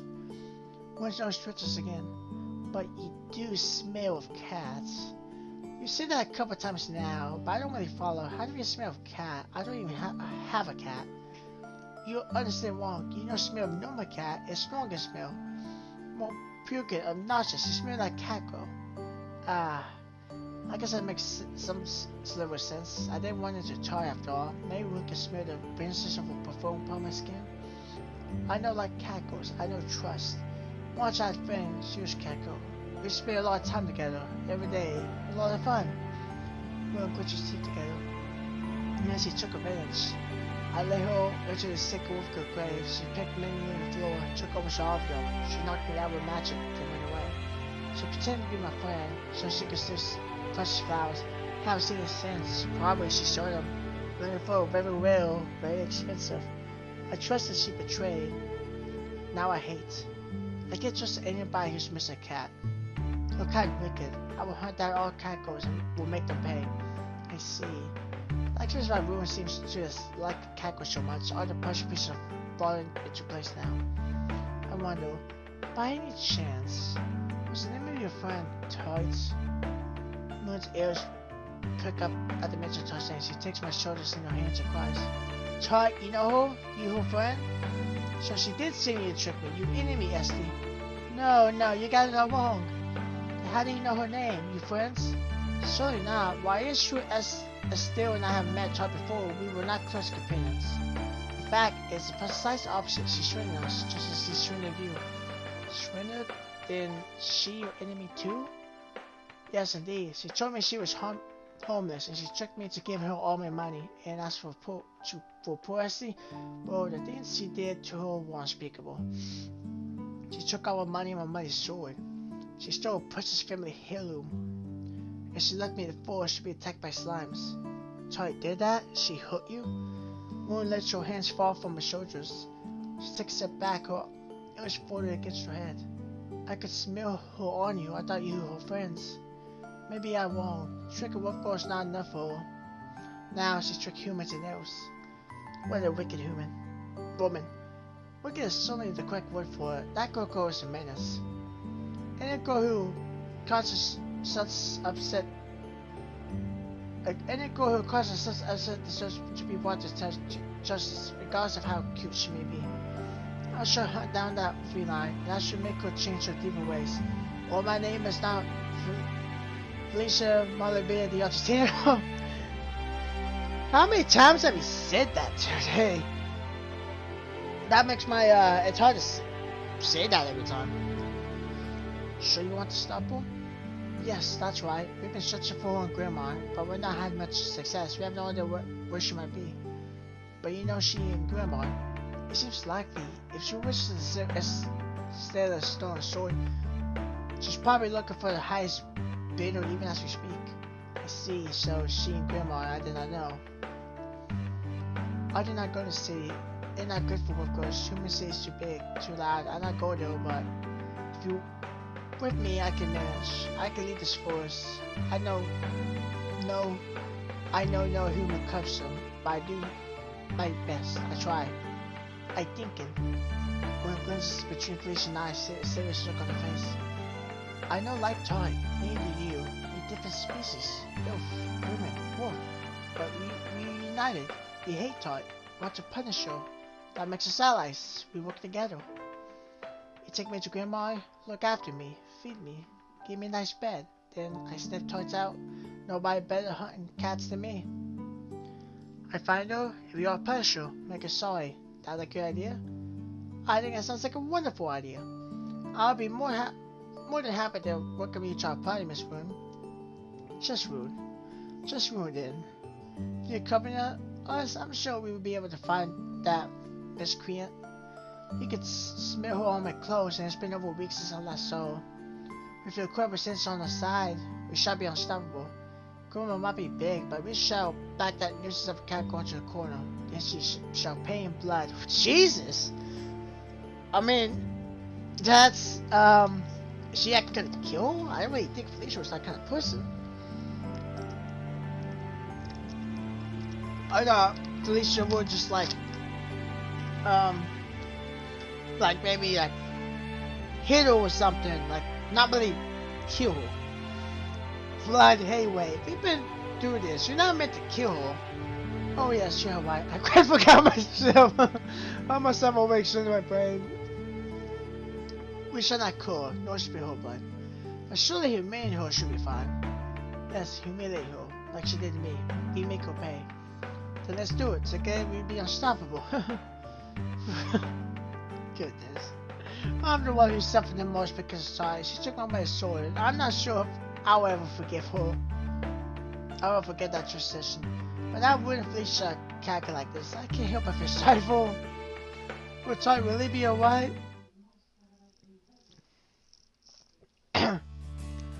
Once we've hinted at Alex a little before, Felicia, Ruin, and I wonder about Grandma for a few hours. Despite Ruin's keen knowledge, we're unable to find interest of the energetic child. Though we do locate a star sail with the Lissa's Crimpers. Ruin's never eaten a crimpet before. That might be expected given she lived in the woods all her life, and her eyes light up when she sees them. She looks so cute. I feel obliged to buy her one, despite the purchase of my empty purse. Three of us while away to even simple and sweet foods, but she wouldn't delight in. The way her ears rag makes unnecessary expense so much more fun. We wouldn't grasp as simple as a croissant for the first time. Her soft side when she bites into a particularly juicy strawberry. The peaks of whipped cream that get stuck to her nose, her cheeks, and her lower lip. Far too charming for words. When sunsets, the three of us retire to try in. Felicia hands the innkeeper a few coins to permit us another night's longings, then go to our room. There are only 2 beds in our small humble abode, one for Felicia and one for me. There's no one for Ruin to sleep. I'm really worried about that, but Ruin doesn't seem to show any of my concerns. I'll be okay. Don't need bed, can sleep on floor. Okay, I got a couple questions. For one, I thought Ruin had feel for around her sides and then on her downwards. I don't know, it's because maybe because of where she is, she's looking towards, kind of like me towards the camera, if you want to call it that, or whatnot. And maybe her hair is more in the back. But I thought she had hair, but it doesn't look like I don't see it. I mean, like I said, maybe it could be because it's more in the back instead of the front. I mean, it would be weird for her to have like hair along her boobs. Are you quite sure about that? I look at the wooden floorboards dubiously. The warped from old age and furniture with rusty nails, some of which are sticking out of the fingers. The floor doesn't look very comfortable.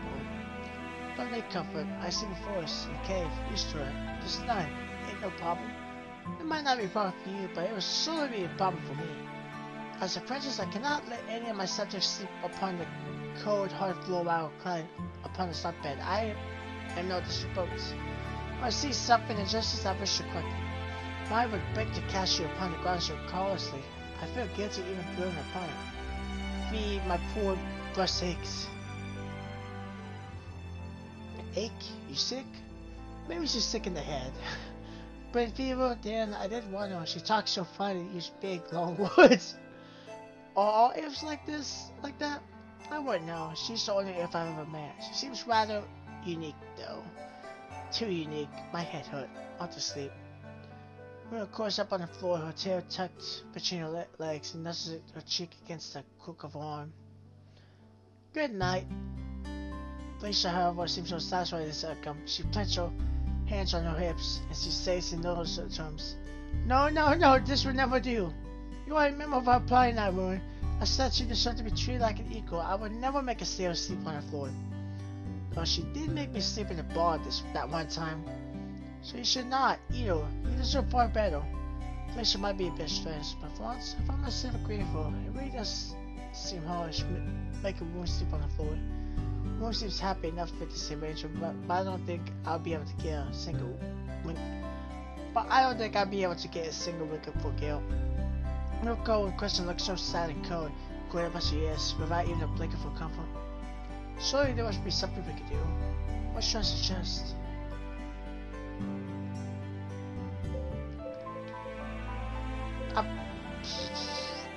Okay, this choice is like different for me because I feel like if I see Felicia, it's gonna make me jealous, and I feel like they will become closer. So then Felicia won't really want to be with me, so I'll just end up single.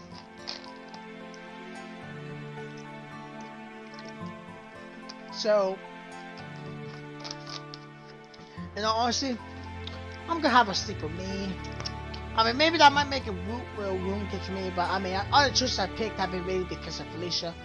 I think there's been a couple choices, this one, and then one where I said she was cute, that actually might go to a troll. But all the choices from before that were all about Felicia, so tell Will she can sleep with you. Huh? Moon gets her feet, she blinks at me, her tears swishing. That okay? You don't mind? I don't mind at all. The bed is quite small, but there should be enough room for the both of us if we lie close together. And in any case, I'm very happy knowing you're not on the floor. You sad if I could? I would be very sad. You're a member of our party now, like Felicia said. I want to look after you. I'm not the most reliable of people, but I'll give everything I have to keep you safe. I'll even give up some of the room in my bed if I must. Estelle, oh Estelle, when she smiles at me sweetly. You're good and kind, not like Cat, like you a lot. Then I sleep with you, sleep together, thank you. What? She's so adorable. Felicia watches on, her hands clasped together in her front. I wish I could sleep with her too. Sorry, no, only one of me. I sleep with Estelle. Then, could you cut off some of that fat hair on your head? Or maybe some food for me too? I can sleep with that at least and pretend that it is you in my arms. That would be better than nothing. What? When looks at Felicia flatly, she holds her hands on her head, perhaps in attempts to protect her hair from Felicia's plain ravaging, and says, No, can't have. Strange woman, I don't trust. Sleep on your own. She doesn't trust me? Ouch. Mrs. like his back, defeated. Some short knees like a soldier fell on the battlefield. The some short palms against the ground in the most dramatic of manners. Oh, woe is me. This is the saddest day of my life. Wow. Later that night. Room, are you comfortable like that? Comfortable, yes. Nice and warm. You're nice soft. Thank you, said Estelle. It's no problem. But, I look at the floor of my bed with Bash. When I say room could sleep in bed with me, I'm not sure I can sleep beneath the covers. Her Russian nature seems to have overcome her more human attributes to her role. When she rested not by my side, but at my feet, she's coiled up on the top of the covers like a coma. Her head nestles against my upper thigh, her cheeks brushing against her padded paws. She looks cute like this, it's true. I mean, does she? But something about this arrangement is really strange. I want to sleep face to face with my arms about her. Oh well, so long as Moon's happy, I'm happy. This is fine. Should be fine at least, but my legs, they're starting to go numb. The next day dawns and with it comes a brief period of respite for Felicia and I.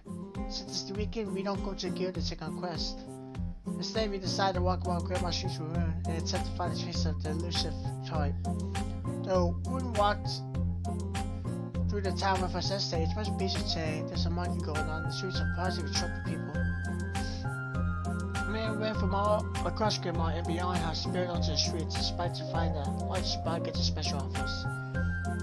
Star Orange crying out, trying to attract customers, while children begged their parents for killing nuts or chocolate bananas.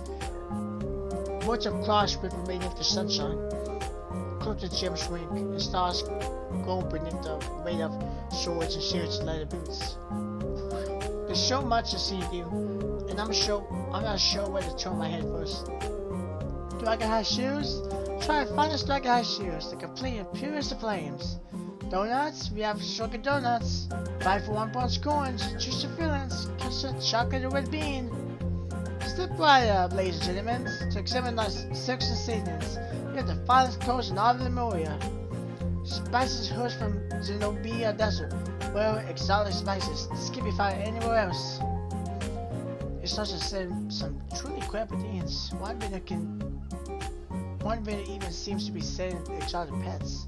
A monkey launches upon the roof of the star while birds shadow among themselves. A young boy pushes past me, starry-eyed to comfort those exotic animals, while the minute hurley delivers a spill. This marketplace is incredible. It's amazing. It's noisy. Woman makes a nose roll. There's a forward back against her skull, and her eyes are wide. Oh, you're a white woman? This isn't too much for you, is it? It's loud, smelly, busy, not like the forest. It's new to me, but I don't mind. I can cope. Need a shutch. I can smell. Oh. First off, that was a lot of things she said with her thoughts, and like 3 words each. But it's really cool with her speech, though.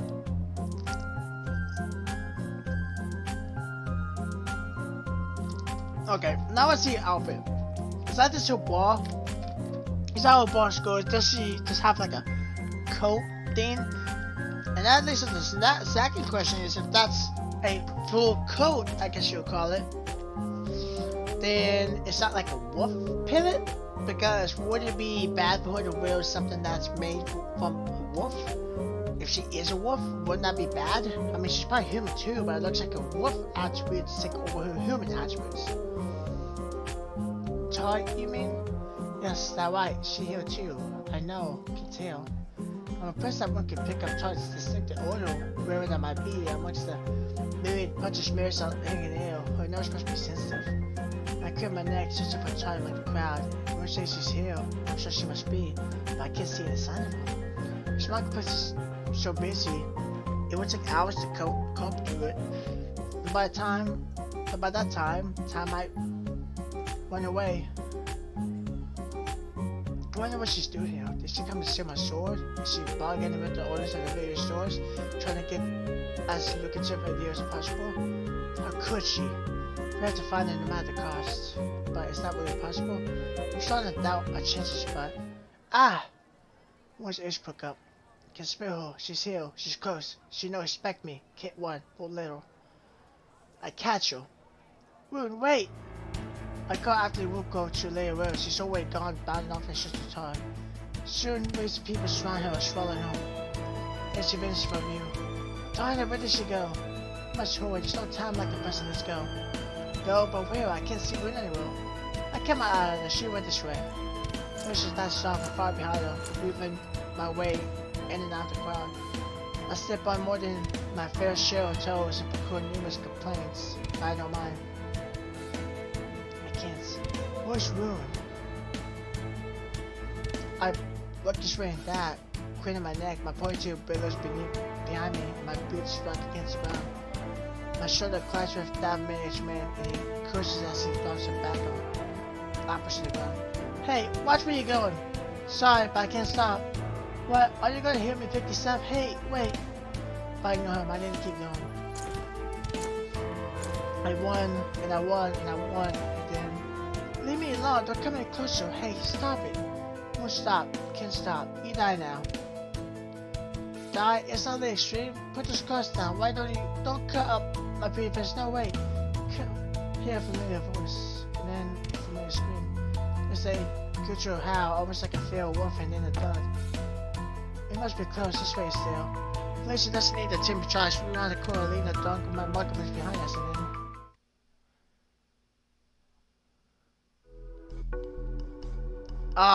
okay. I got worried because it was just a bunch of question marks, so I couldn't tell who it was.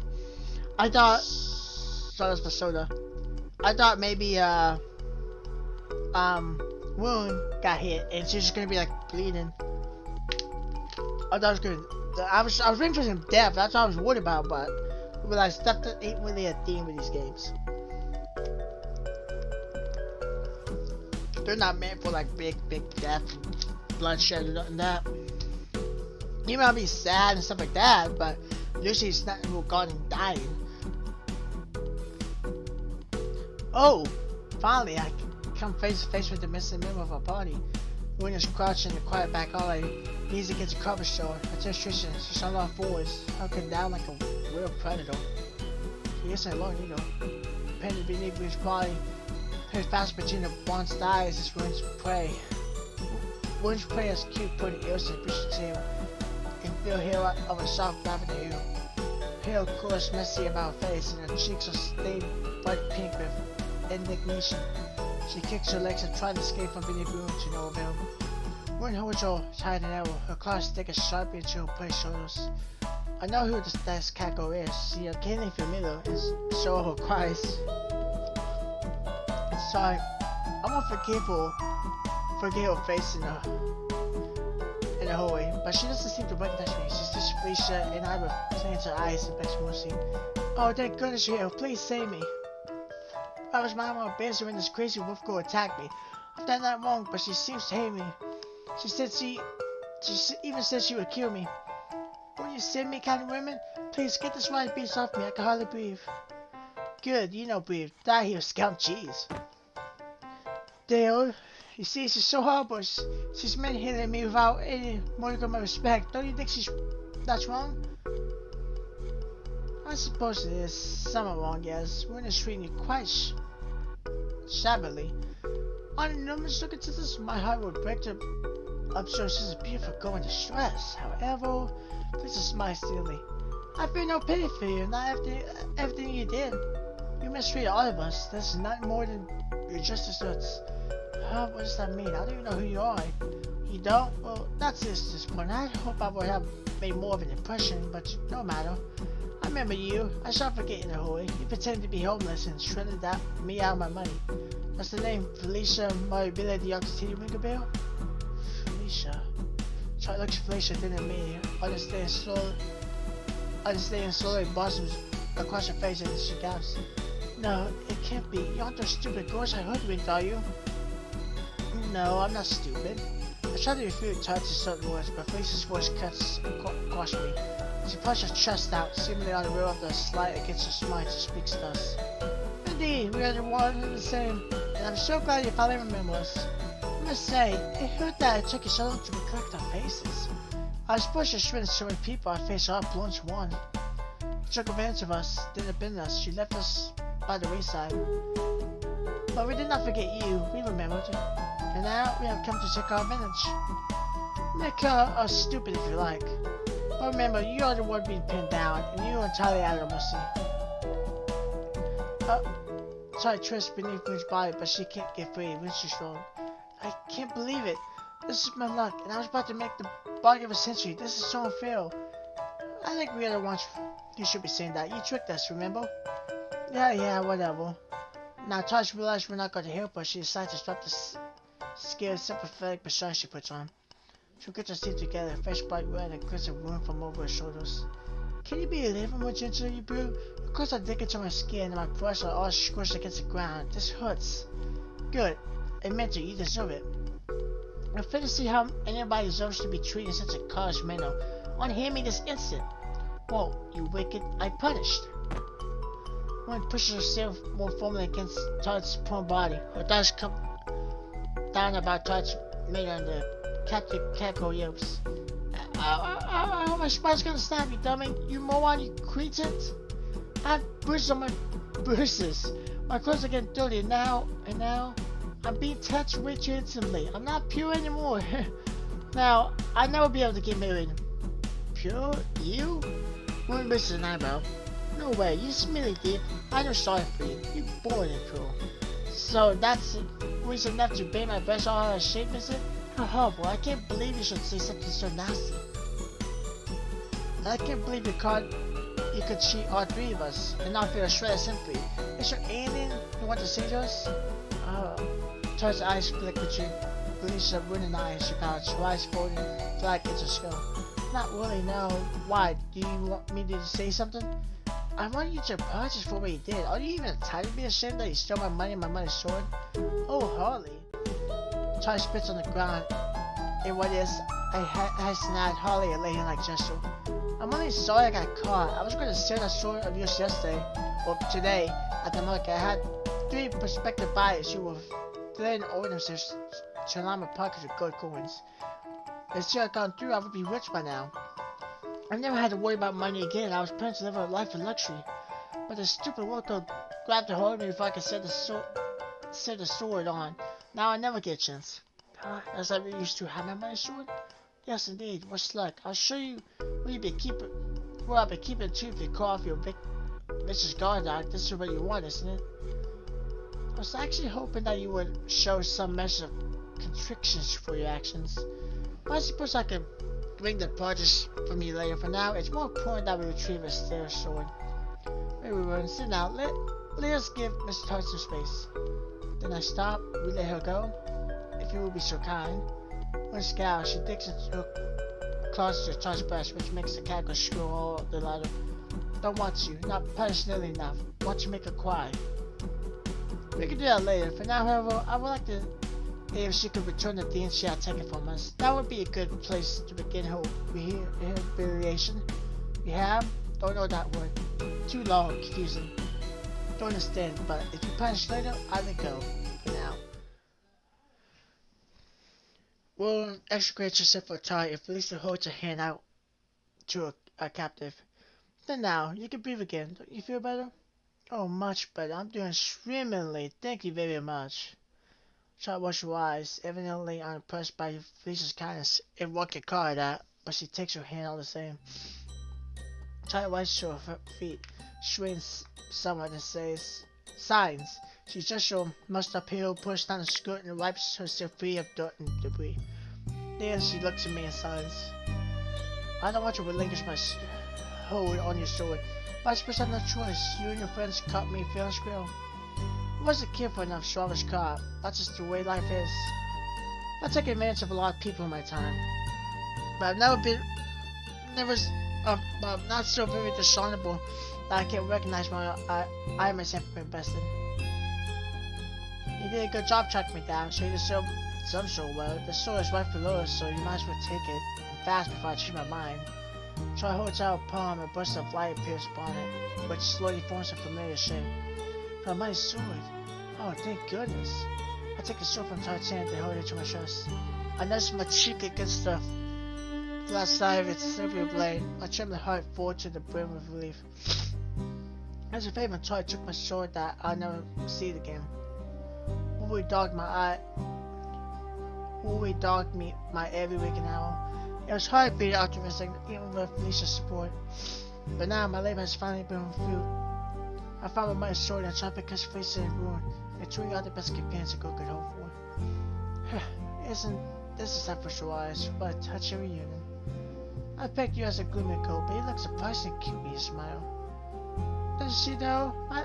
My suit might be right on the motive as far as human girls go, but her smile is simply to die for. I knew when I first found her in the forest that I would have to do all my power to aid her. She's very charming. It surprised me to resist. Cute girls are the best. I am of the opinion that money and riches are better than cute girls. But I'm not partial to big busted beings myself. Say this. I still be not even for my blood. I once makes losing out on that killer deal with I. It would have been nice if I could say it, but I guess I still lost that sword more than any collector could. Maybe I'm getting soft in my old age. Trying to scavenge the cover shoulder with my foot, her arms linked between her head. In any event, you 3 girls seem very close. But I hate to come between you. You should have no 40 business with my lovely person, so I'll just be on my merry way. George's about to hear away to leave, but wait. When across the hand upon George's shoulders, effectively putting her on flight. We are not done with you, not yet. Not done with me, you say, but what more could you want, now that you have the sword? You can start by returning the money that you took from us. So that's what this is about, I see. Well, not to worry, I can give you the money. I might have spent a bit here and there, but somebody's spending no money, right? Hope you girls will understand. Don't hold a grudge now. That will give you winkers. You need to learn to let these things go. No, can't let go. Don't want money. What do you want with me? It can't be. Sorry, guys, in the fuck surprise, right? My sexy body? Would you be willing to give that away? If the price is right, I would bring anything. I don't come cheap though. If you want to sit for the wonders of my soft course, you have to pay up. We no pay, you pay. When it's quite right, though we capture you, you don't seem at all apologetic about what you've done. Your color's heartless fraud. But I can change all that with a tender, loving punishment. I will humiliate you through this as you humiliated us. And then I will force you back into the path of goodness. What are you talking about now? You're crazy, let me go. I shall not. As a princess, this is my sacred duty. I will not wish to have rescued you from your old wickedness. Now, give yourself up to me, and you shall be reborn.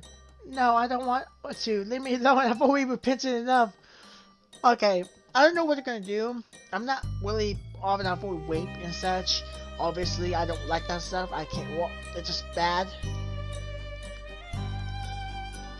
And if they're gonna do what I think she's gonna do, by just forcing herself on her and I guess go to almost say raping her, not really with it. Don't really like it, but one is supposed to be more funny, and I feel like Tart would like it for some reason. And secondly, she did do a lot bad. She's probably surrendered hundreds of people, and she even says she'll pay for the right price. So obviously she's not pure and innocent. She's obviously done it before. So obviously I'm gonna feel that bad for. Estelle, Tart would touch me, or I shy of his pigtails. Don't you feel any sympathy in your heart? Please stop the companions. You're the only same person I can count on. Tell them to leave me alone. Well, I feel so much sorry for Tart. She did bring this on herself. Felicia's real within her right to punish her. No, Felicia. I feel her punishment would be on the extreme side. Maybe I should step in and protect what remains of Tart's dignity while I still can.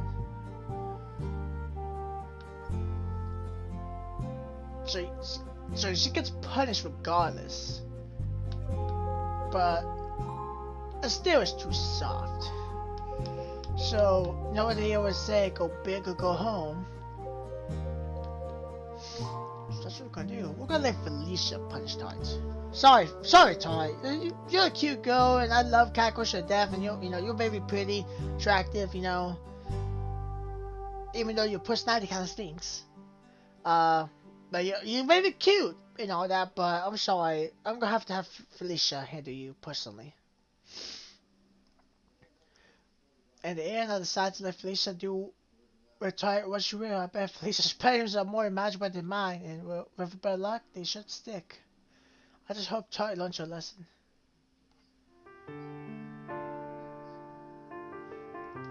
Is he walking like a dog? Or a cat, I guess to say? Or I guess dog would be more appropriate, but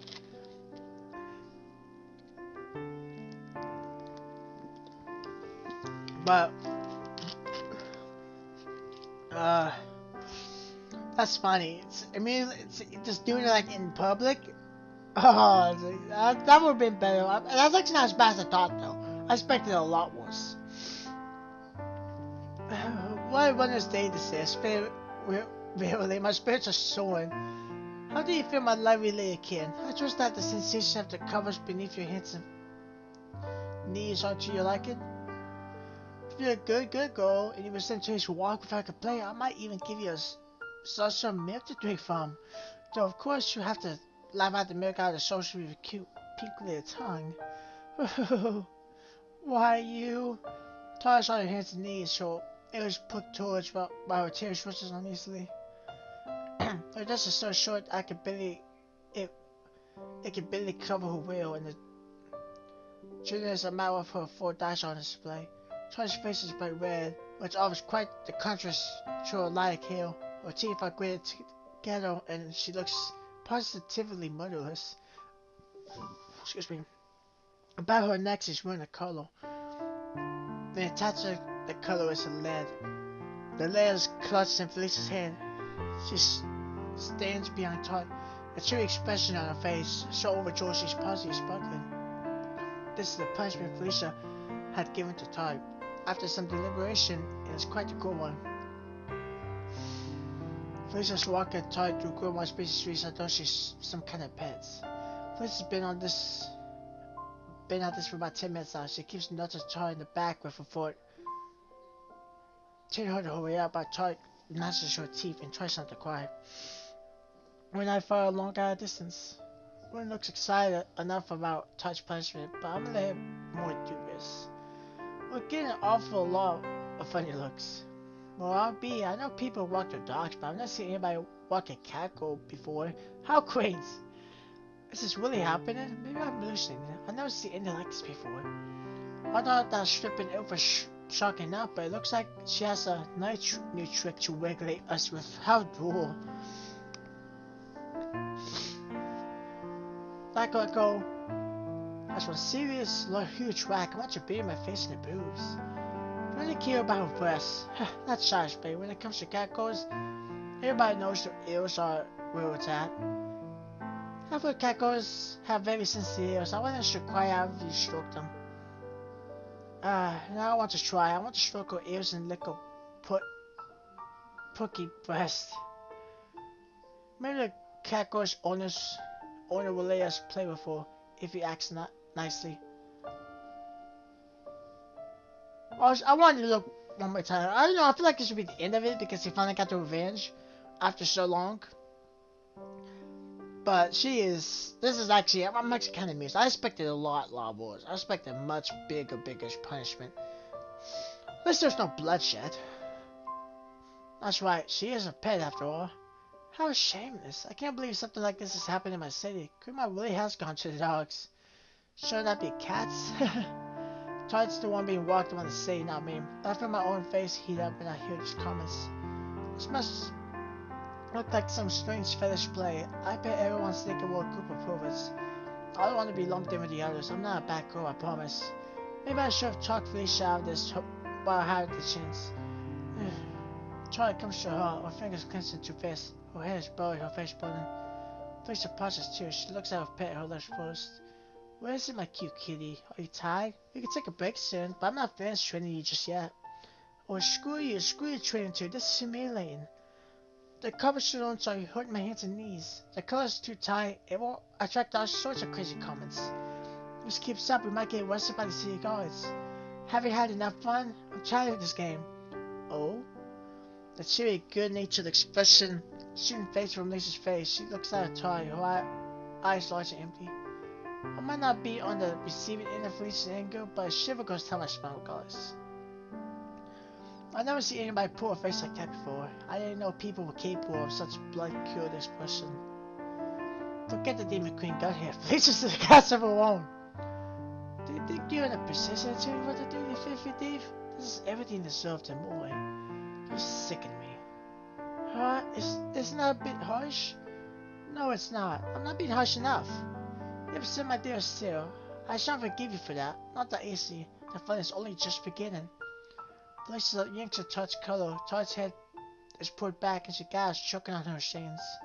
Now, all at once, the coldness fades from Felicia's face, as though she was never angry to begin with. Her mood shook her. Mikio, is she really a white in the head? Now tell me you're not enjoying this, though complaints come forth from your lovely lips. Your body is quite a different matter.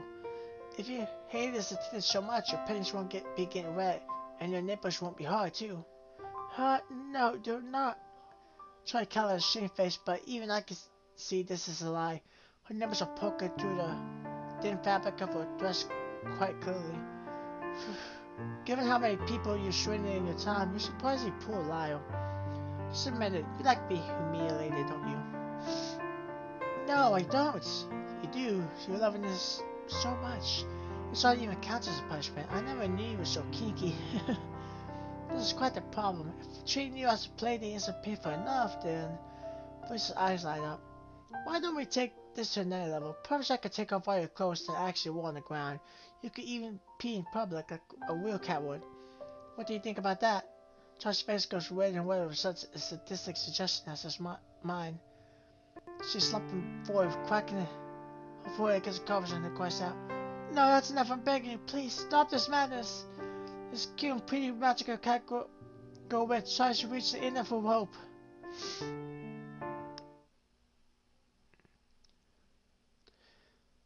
And so it's like that the day comes to a close. The night is emotion, and though the sun is up, it should set before too long. I had a very tiring day, but now I got my money sword back. I feel like I could finally relax. That's what I like to do at least, but...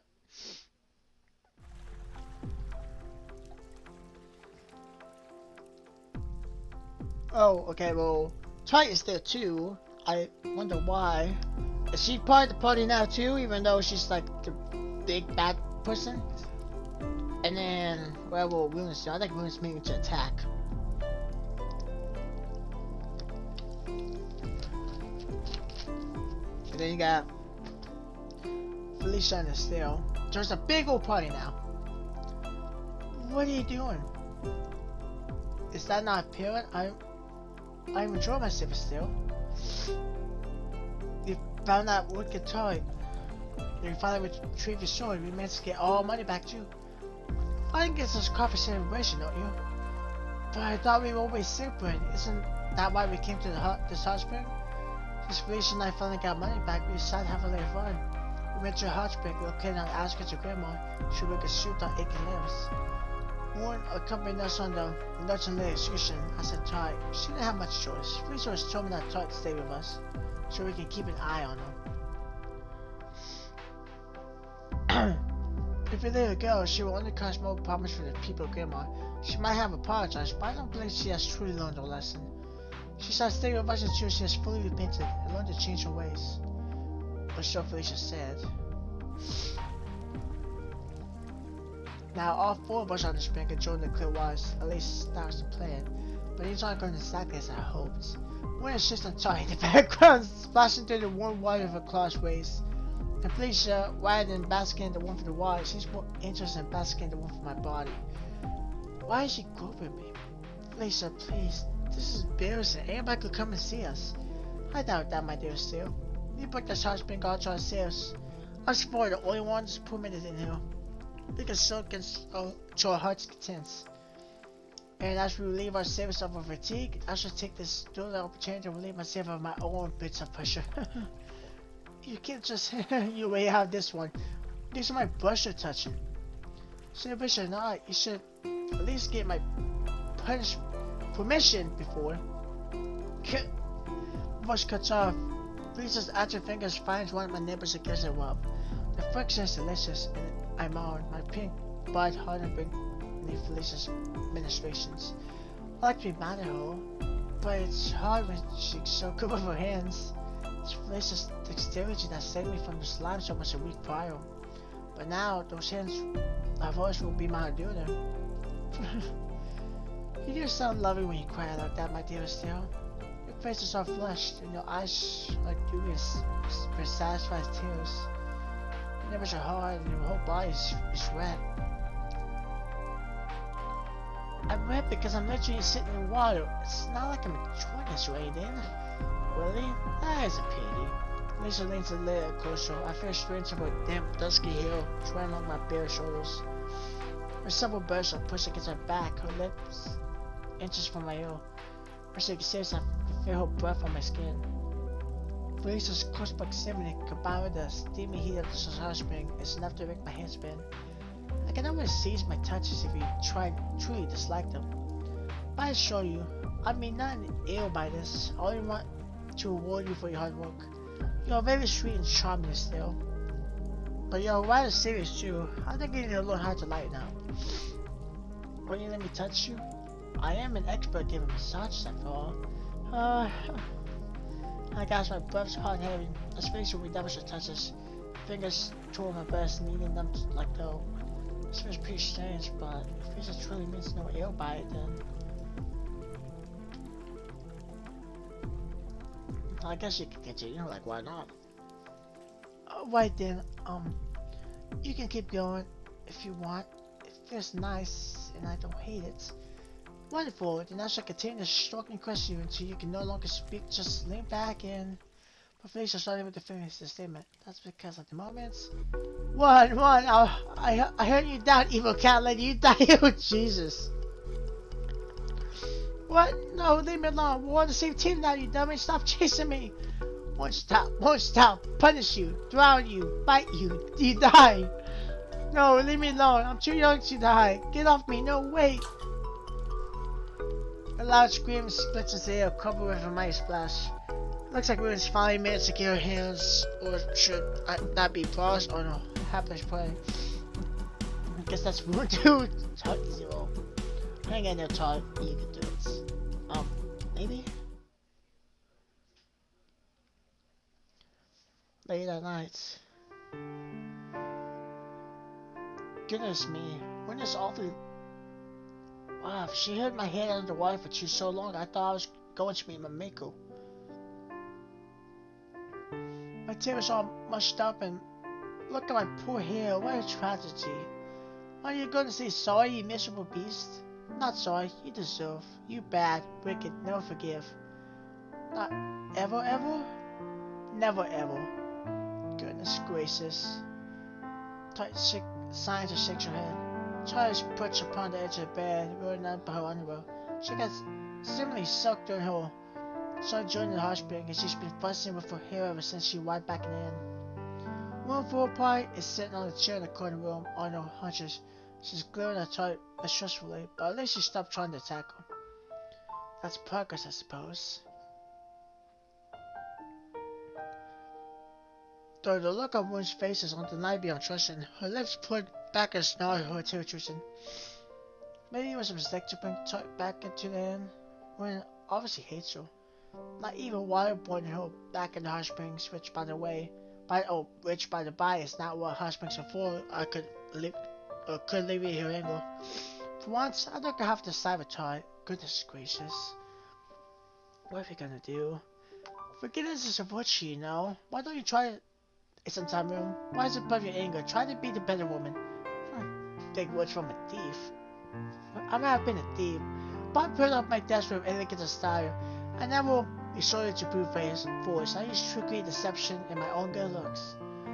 In my humble opinion, it's those who let themselves be tricked that are truly foolish ones. So you say I'm foolish? One gets her feet. She holds out her paws, claws extended, and shifts the tail. A look of unprecedented ritual. You steal from me, and now you mock me? Say it's my fault. You're not sorry? Then you will suffer. One makes her bound for ready to tear tears off, but Felicia intervenes. She cuts between the big and pale, almost as shreds and says sweetly, Now, don't be too hasty. But she mocked me. Even now she mocks and laughs. She's still, but not sorry. She evil. Hey, I resent that. Charlie grabs the pillow and throws it at Ruin, perhaps in the act of petty revenge. Evil is far too harsh an assessment of my character. Might be a miscreant, yes, maybe even a ne'er-do-well, but I'm actually categorically not evil. All this time I've already done what I must strive. Oh? I guess it's Charlie, intrigued by this leading comment. What do you mean by that? This is not a happy tale, but I suppose I can regale to you if I must.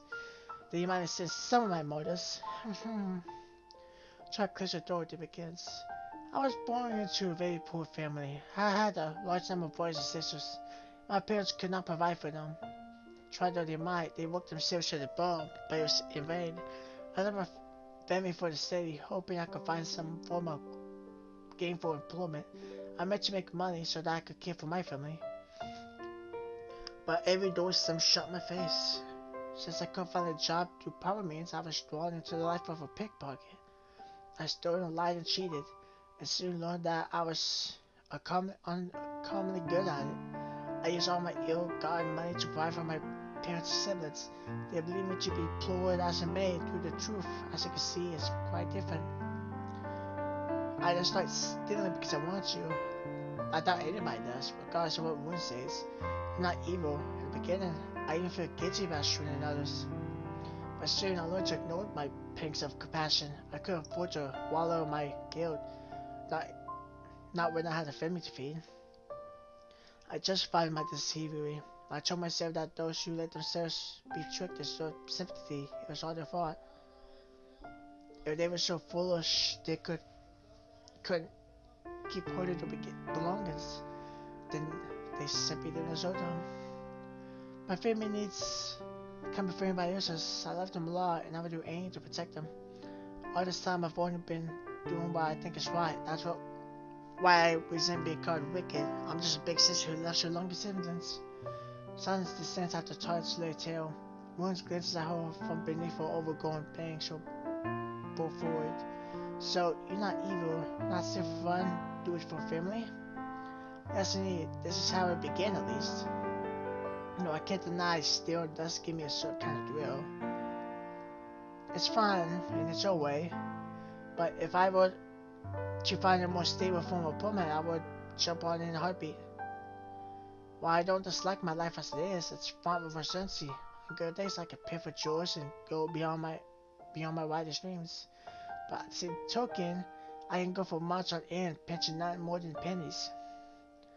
I'm in my early 20s now. Maybe it's time I became a respected member of society. But I'm not sure anybody at Grandma would be willing to employ me, given my shady past. It's like it's not like I have an escape beyond my fast fingers. I guess this would be my life. This would be my life until I die. Touch voice loud enough, but I can sense genuine pain behind the words. I think she's suffering more than she lets on. That makes my heart trust with sympathy. Although she was not more than a work who delights in fleecing others, I was wrong. I feel I judged her too soon. Deep though she is, so active enough, but no waste of attention. She did it for her family.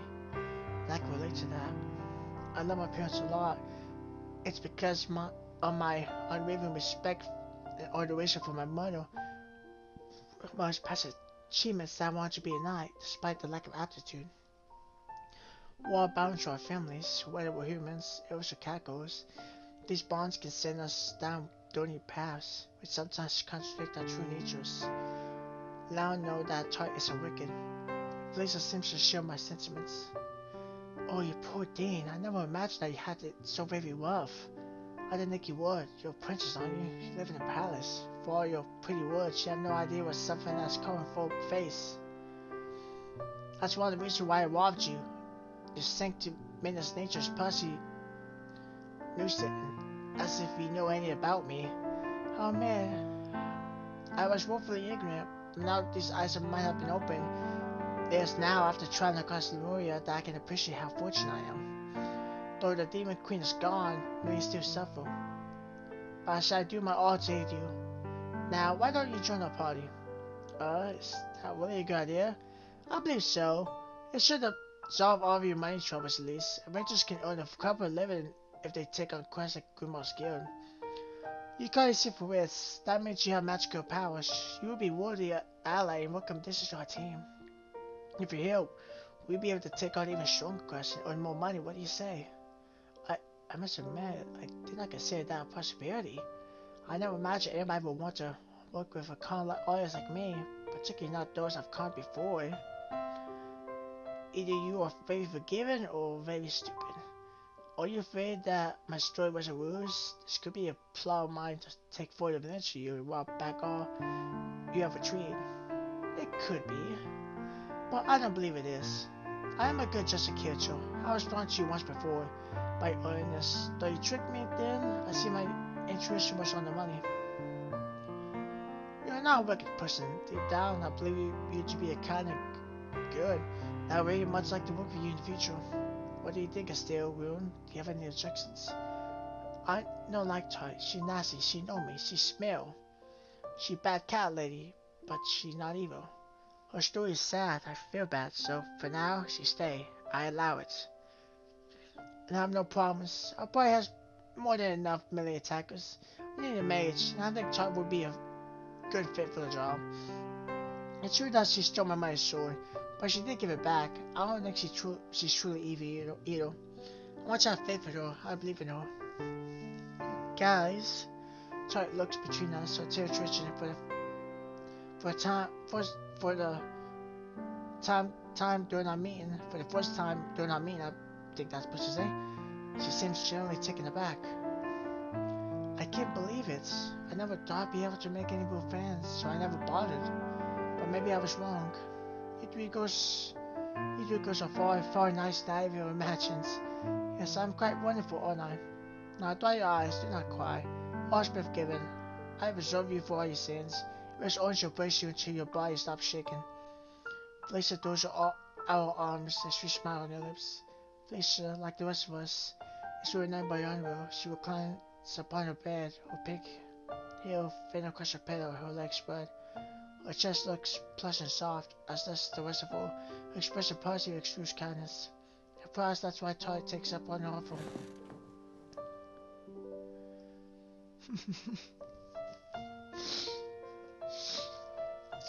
So now we got another person in the party.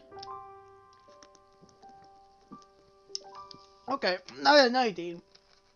I mentioned this in the earlier video, but this really starts to remind me of Soccer MMO. Obviously, it's supposed to have a different setting than Soccer MMO, and I guess the really only big quest of this whole series, the two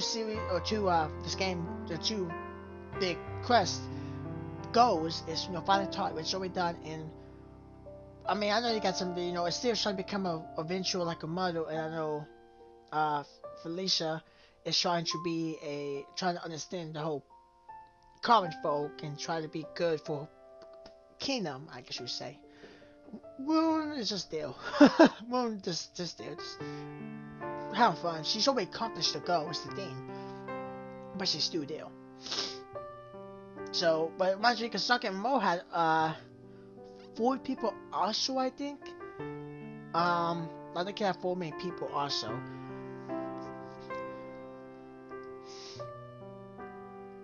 Charlie dances to Felicia's side, her tears, and she nestles against Felicia's pink body. Her fingers torn for heel as she beside happily. You guys are such dummies. You have no reason to trust me at all. I treated you abnormally. But I'm so glad you can forgive me. I'm sorry for everything I did. I know I behaved badly, but now I want you to turn over a new leaf. I'll do my best to make it up to you, and I'll try to amend my nefarious ways. Now we're on the same team. I'll fight only for you, to show you how grateful I am. Now, Willie, I'm glad I met you. That night, I found myself unable to sleep. The bed's particularly oppressive, and the air still ill in the night. Time in makes me feel faint. I need to get some exercise. Too much has happened today, and it'll happen so quickly. First we found Todd, then I got my money short back. Todd was solemnly punished for transcendence, recite through a lot of waste eyebrows. Then we went to cool off in the hot springs. After that, there was Todd's sad backstory to listen to. That took a lot of time. I felt exhausted when I finally slid into my bed, but I'm so worked out, rest doesn't come. One sleeps in the bed beside mine, I think she'll sleep. The initial touch our body, the 2-person room. Felicia and I slept in, could no longer cut it. We booked a second 2-person room for Todd and Felicia, while Roy and I have the other. Felicia got a little pouty at this. She said she wanted to sleep with me, but we could hardly put Wood and Todd together. When they tried to drown Todd when we went to the hot spring, she might have cooled down since then, but it's best not to take chances. Might as well fall asleep with sugar like a possibility. So I rested my feet.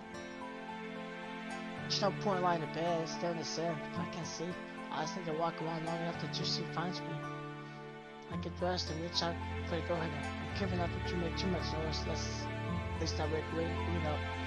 That's how from my shoulder, double check to see if she's still in bed. And then I pause, my body freezes. I thought Room was asleep, but it seems like she's thinking. The worker was sitting up in bed. The cover spread built about her body, and she's looking right at me. Through dark, I can see Room's eyes distinctly. They're very large, and they look almost like they're glowing. Room, it started my heart beating like crazy. For some reason I can't place it. Why did I feel so awkward? Maybe it's because of the shock. I didn't know Room was still awake. Has she been awake this whole time, but did I make more noise than I thought? Did I else get changed? Seems my cleanliness is limited to my soft probably scares of a soul, and I'm total klutz. I'm sorry, did I wake you? No, Estelle. No wake. Oh, you awake, can't sleep. Oh, so Wound's wakefulness is entirely my fault, that's good to know. I guess I'm not quite as common as fear. I'm the same, I couldn't sleep either. Did we no sleep? You sit up, talk.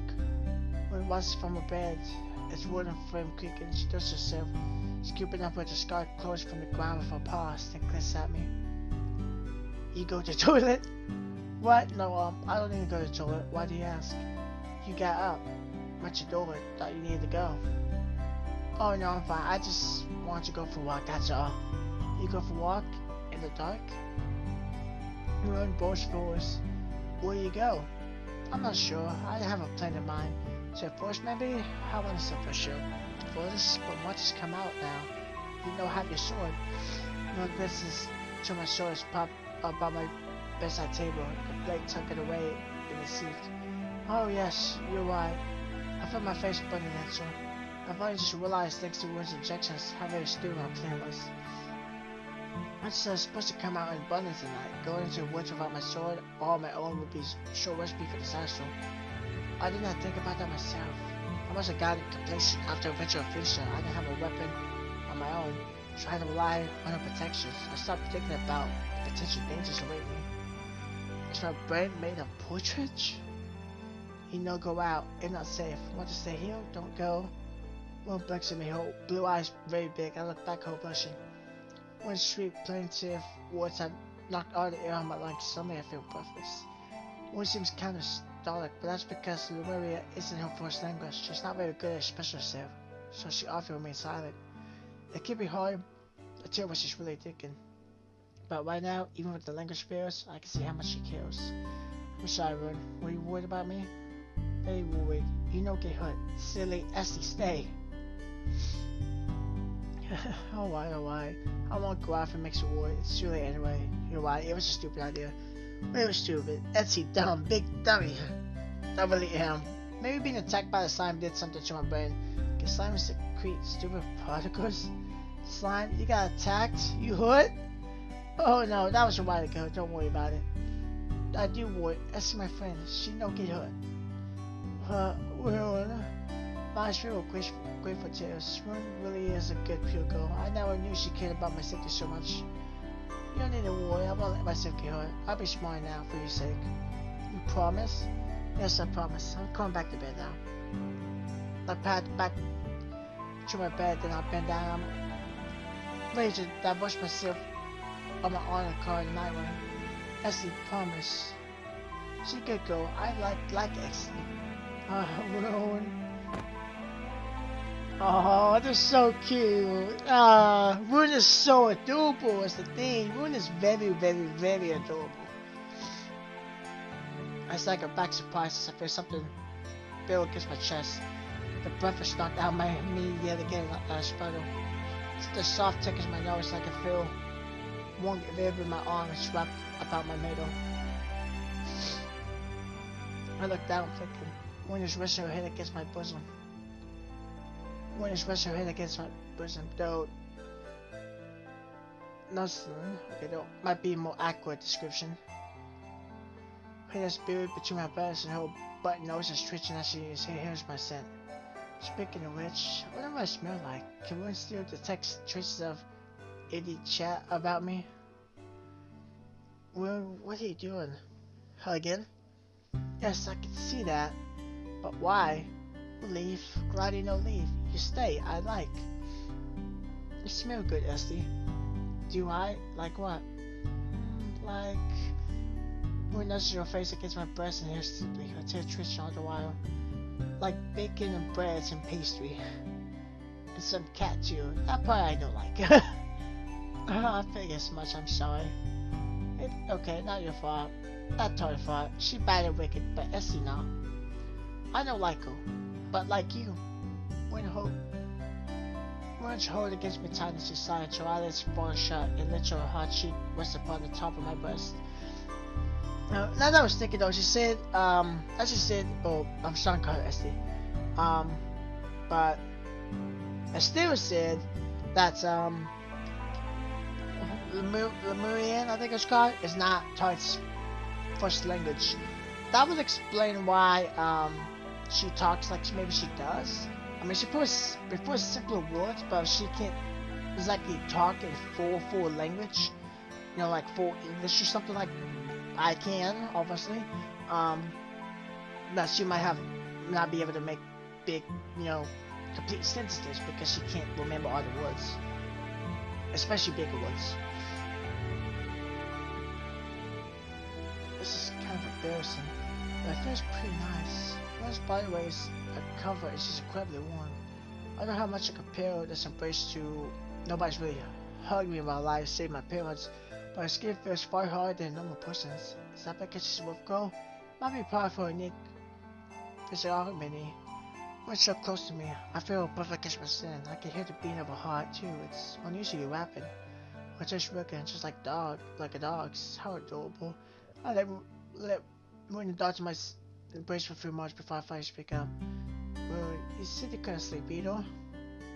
No, can't sleep. Would you mind telling me why? Is there something bothering you? I'll listen. We're friends after all. Friends? That's why. Let's see my friend. Sit right here.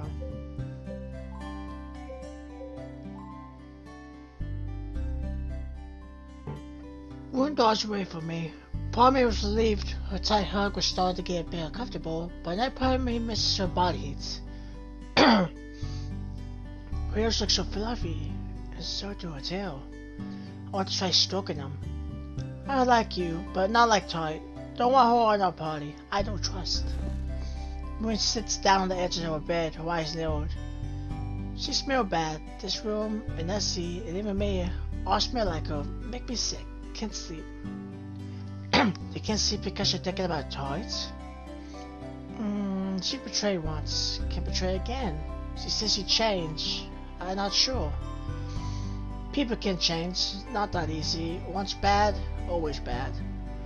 I suppose I understand what you're saying. It is true that people don't change as easy as books would have one believe. Some people are truly wicked. They can't be reasoned with. And no amount of kindness will ever reform them. That's why one might have to kill Gun here. Reason of her was out of the question. She was too for a gun. She has caused too much pain and suffering. The world was better off without an evil, wicked despot like Gunhild. But is Tight really that bad? I know one has a vendetta against her, which is understandable, but I think she's changed already. She did get back my shirt after all, and all the money too. I'm pretty sure it's because she knows she was cornered. She even said because she was cornered. That she knows there's no point in fighting. When she bothered telling us her backside, she meant to double cross us. It's true, she could be trying to get on a good grace, only to turn on us later. But I don't think she'd do that. She seemed pretty genuine earlier, and besides, I think Felicia should be able to keep Todd in line, even if we can't. Maybe you're right. Feels scary. Yes, indeed, she's very scary. If Todd does anything wrong, Felicia will punish her. Maybe she'll even spank her. Spank? I like that. Okay, I still don't like Todd, but she'll stay for now. Maybe it'll work. I'm not happy, but I try to accept. I behave. We tried to get on with her, but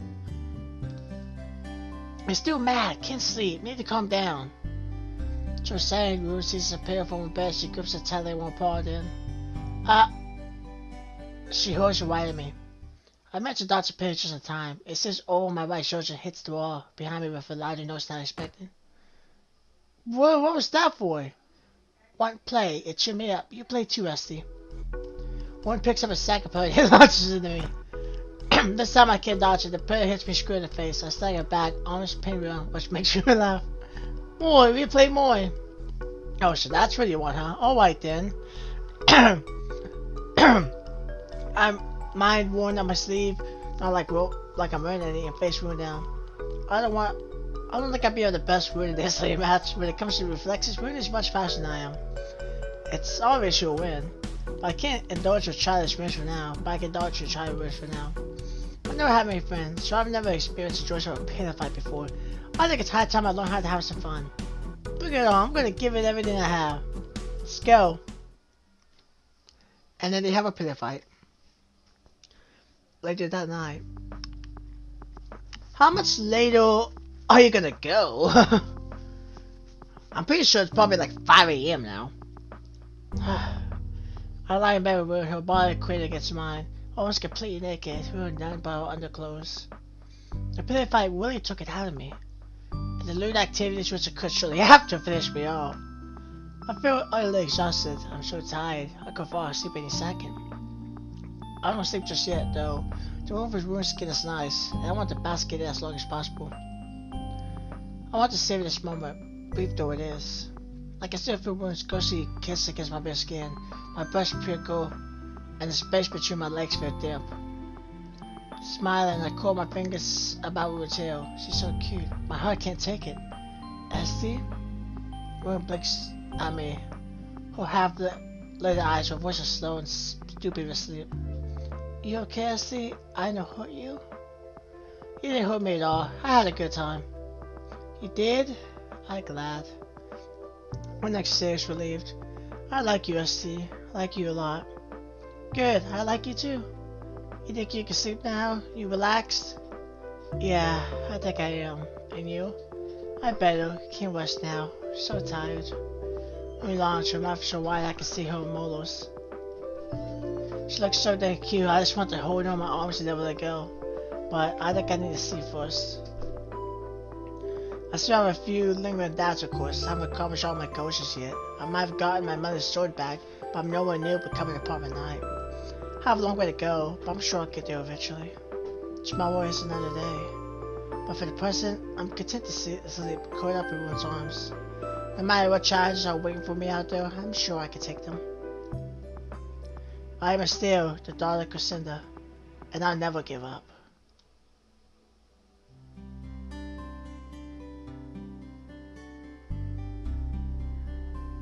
At the end? Yes, okay. I'm an idiot. Okay, first off, at the time I'm recording this, I've recorded episode 7 already. I think it was 7 or 8, one or two. I think it was 7. Basically, I stopped recording before, because I thought there was still like a good hour left. And it turns out I was completely wrong, so I've recorded like 5 minutes. So basically what I need to do is, you guys are not going to notice nothing different, but I added this part in with episode 7 because of how short it is. Technically it's only like 8-minute video, but I'm adding it in. So I'm assuming I got with, I don't want to go to purposes. I'm assuming I got with, Wound. This is actually very linear. Very, very linear, vision novel, so I can't explain. So basically, I'm gonna do an all-in guide, which probably won't take long at all. I'll have it a day after, a couple days after. And I'll do a CG guide for all the CGs, so you guys can see them all in one go. But compared to the other soccer games I've done before, I haven't recorded them, you guys don't know about them, but I did before I played them. There was usually a lot more all in as a CG, so this one is very kind of linear. If I picked Estelle for not Estelle, if I picked Felicia for everything, I probably would have got the ending right away. So yeah. Anyway, that'll be all. I'm still doing Divine Miko Curie at the time of this video, and I'll probably do more vision novels like this. Not like this. I'm watching the nudity because YouTube does not like nudity or sexual content, even if it's blurred out. So I will probably do more vision novels based off just romance, you know, stuff like a short vision novels that have no nudity, maybe cute girls or whatnot. I will do soccer games though. Soccer games I will keep doing.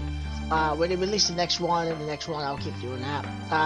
I've recorded a lot of soccer games, so I'm kind of sad there's a lot of it that's gone. But there are soccer games I haven't recorded yet. So, with that being said, I will record the games I have not recorded yet and play them all. And then obviously, since I do RPGs, there's a soccer dungeon game that I need to record. Hopefully, I will probably do this year at some point. Hopefully it's a longer one, so it's gonna take a lot longer. I'm probably gonna have to do like hour-long videos for that one.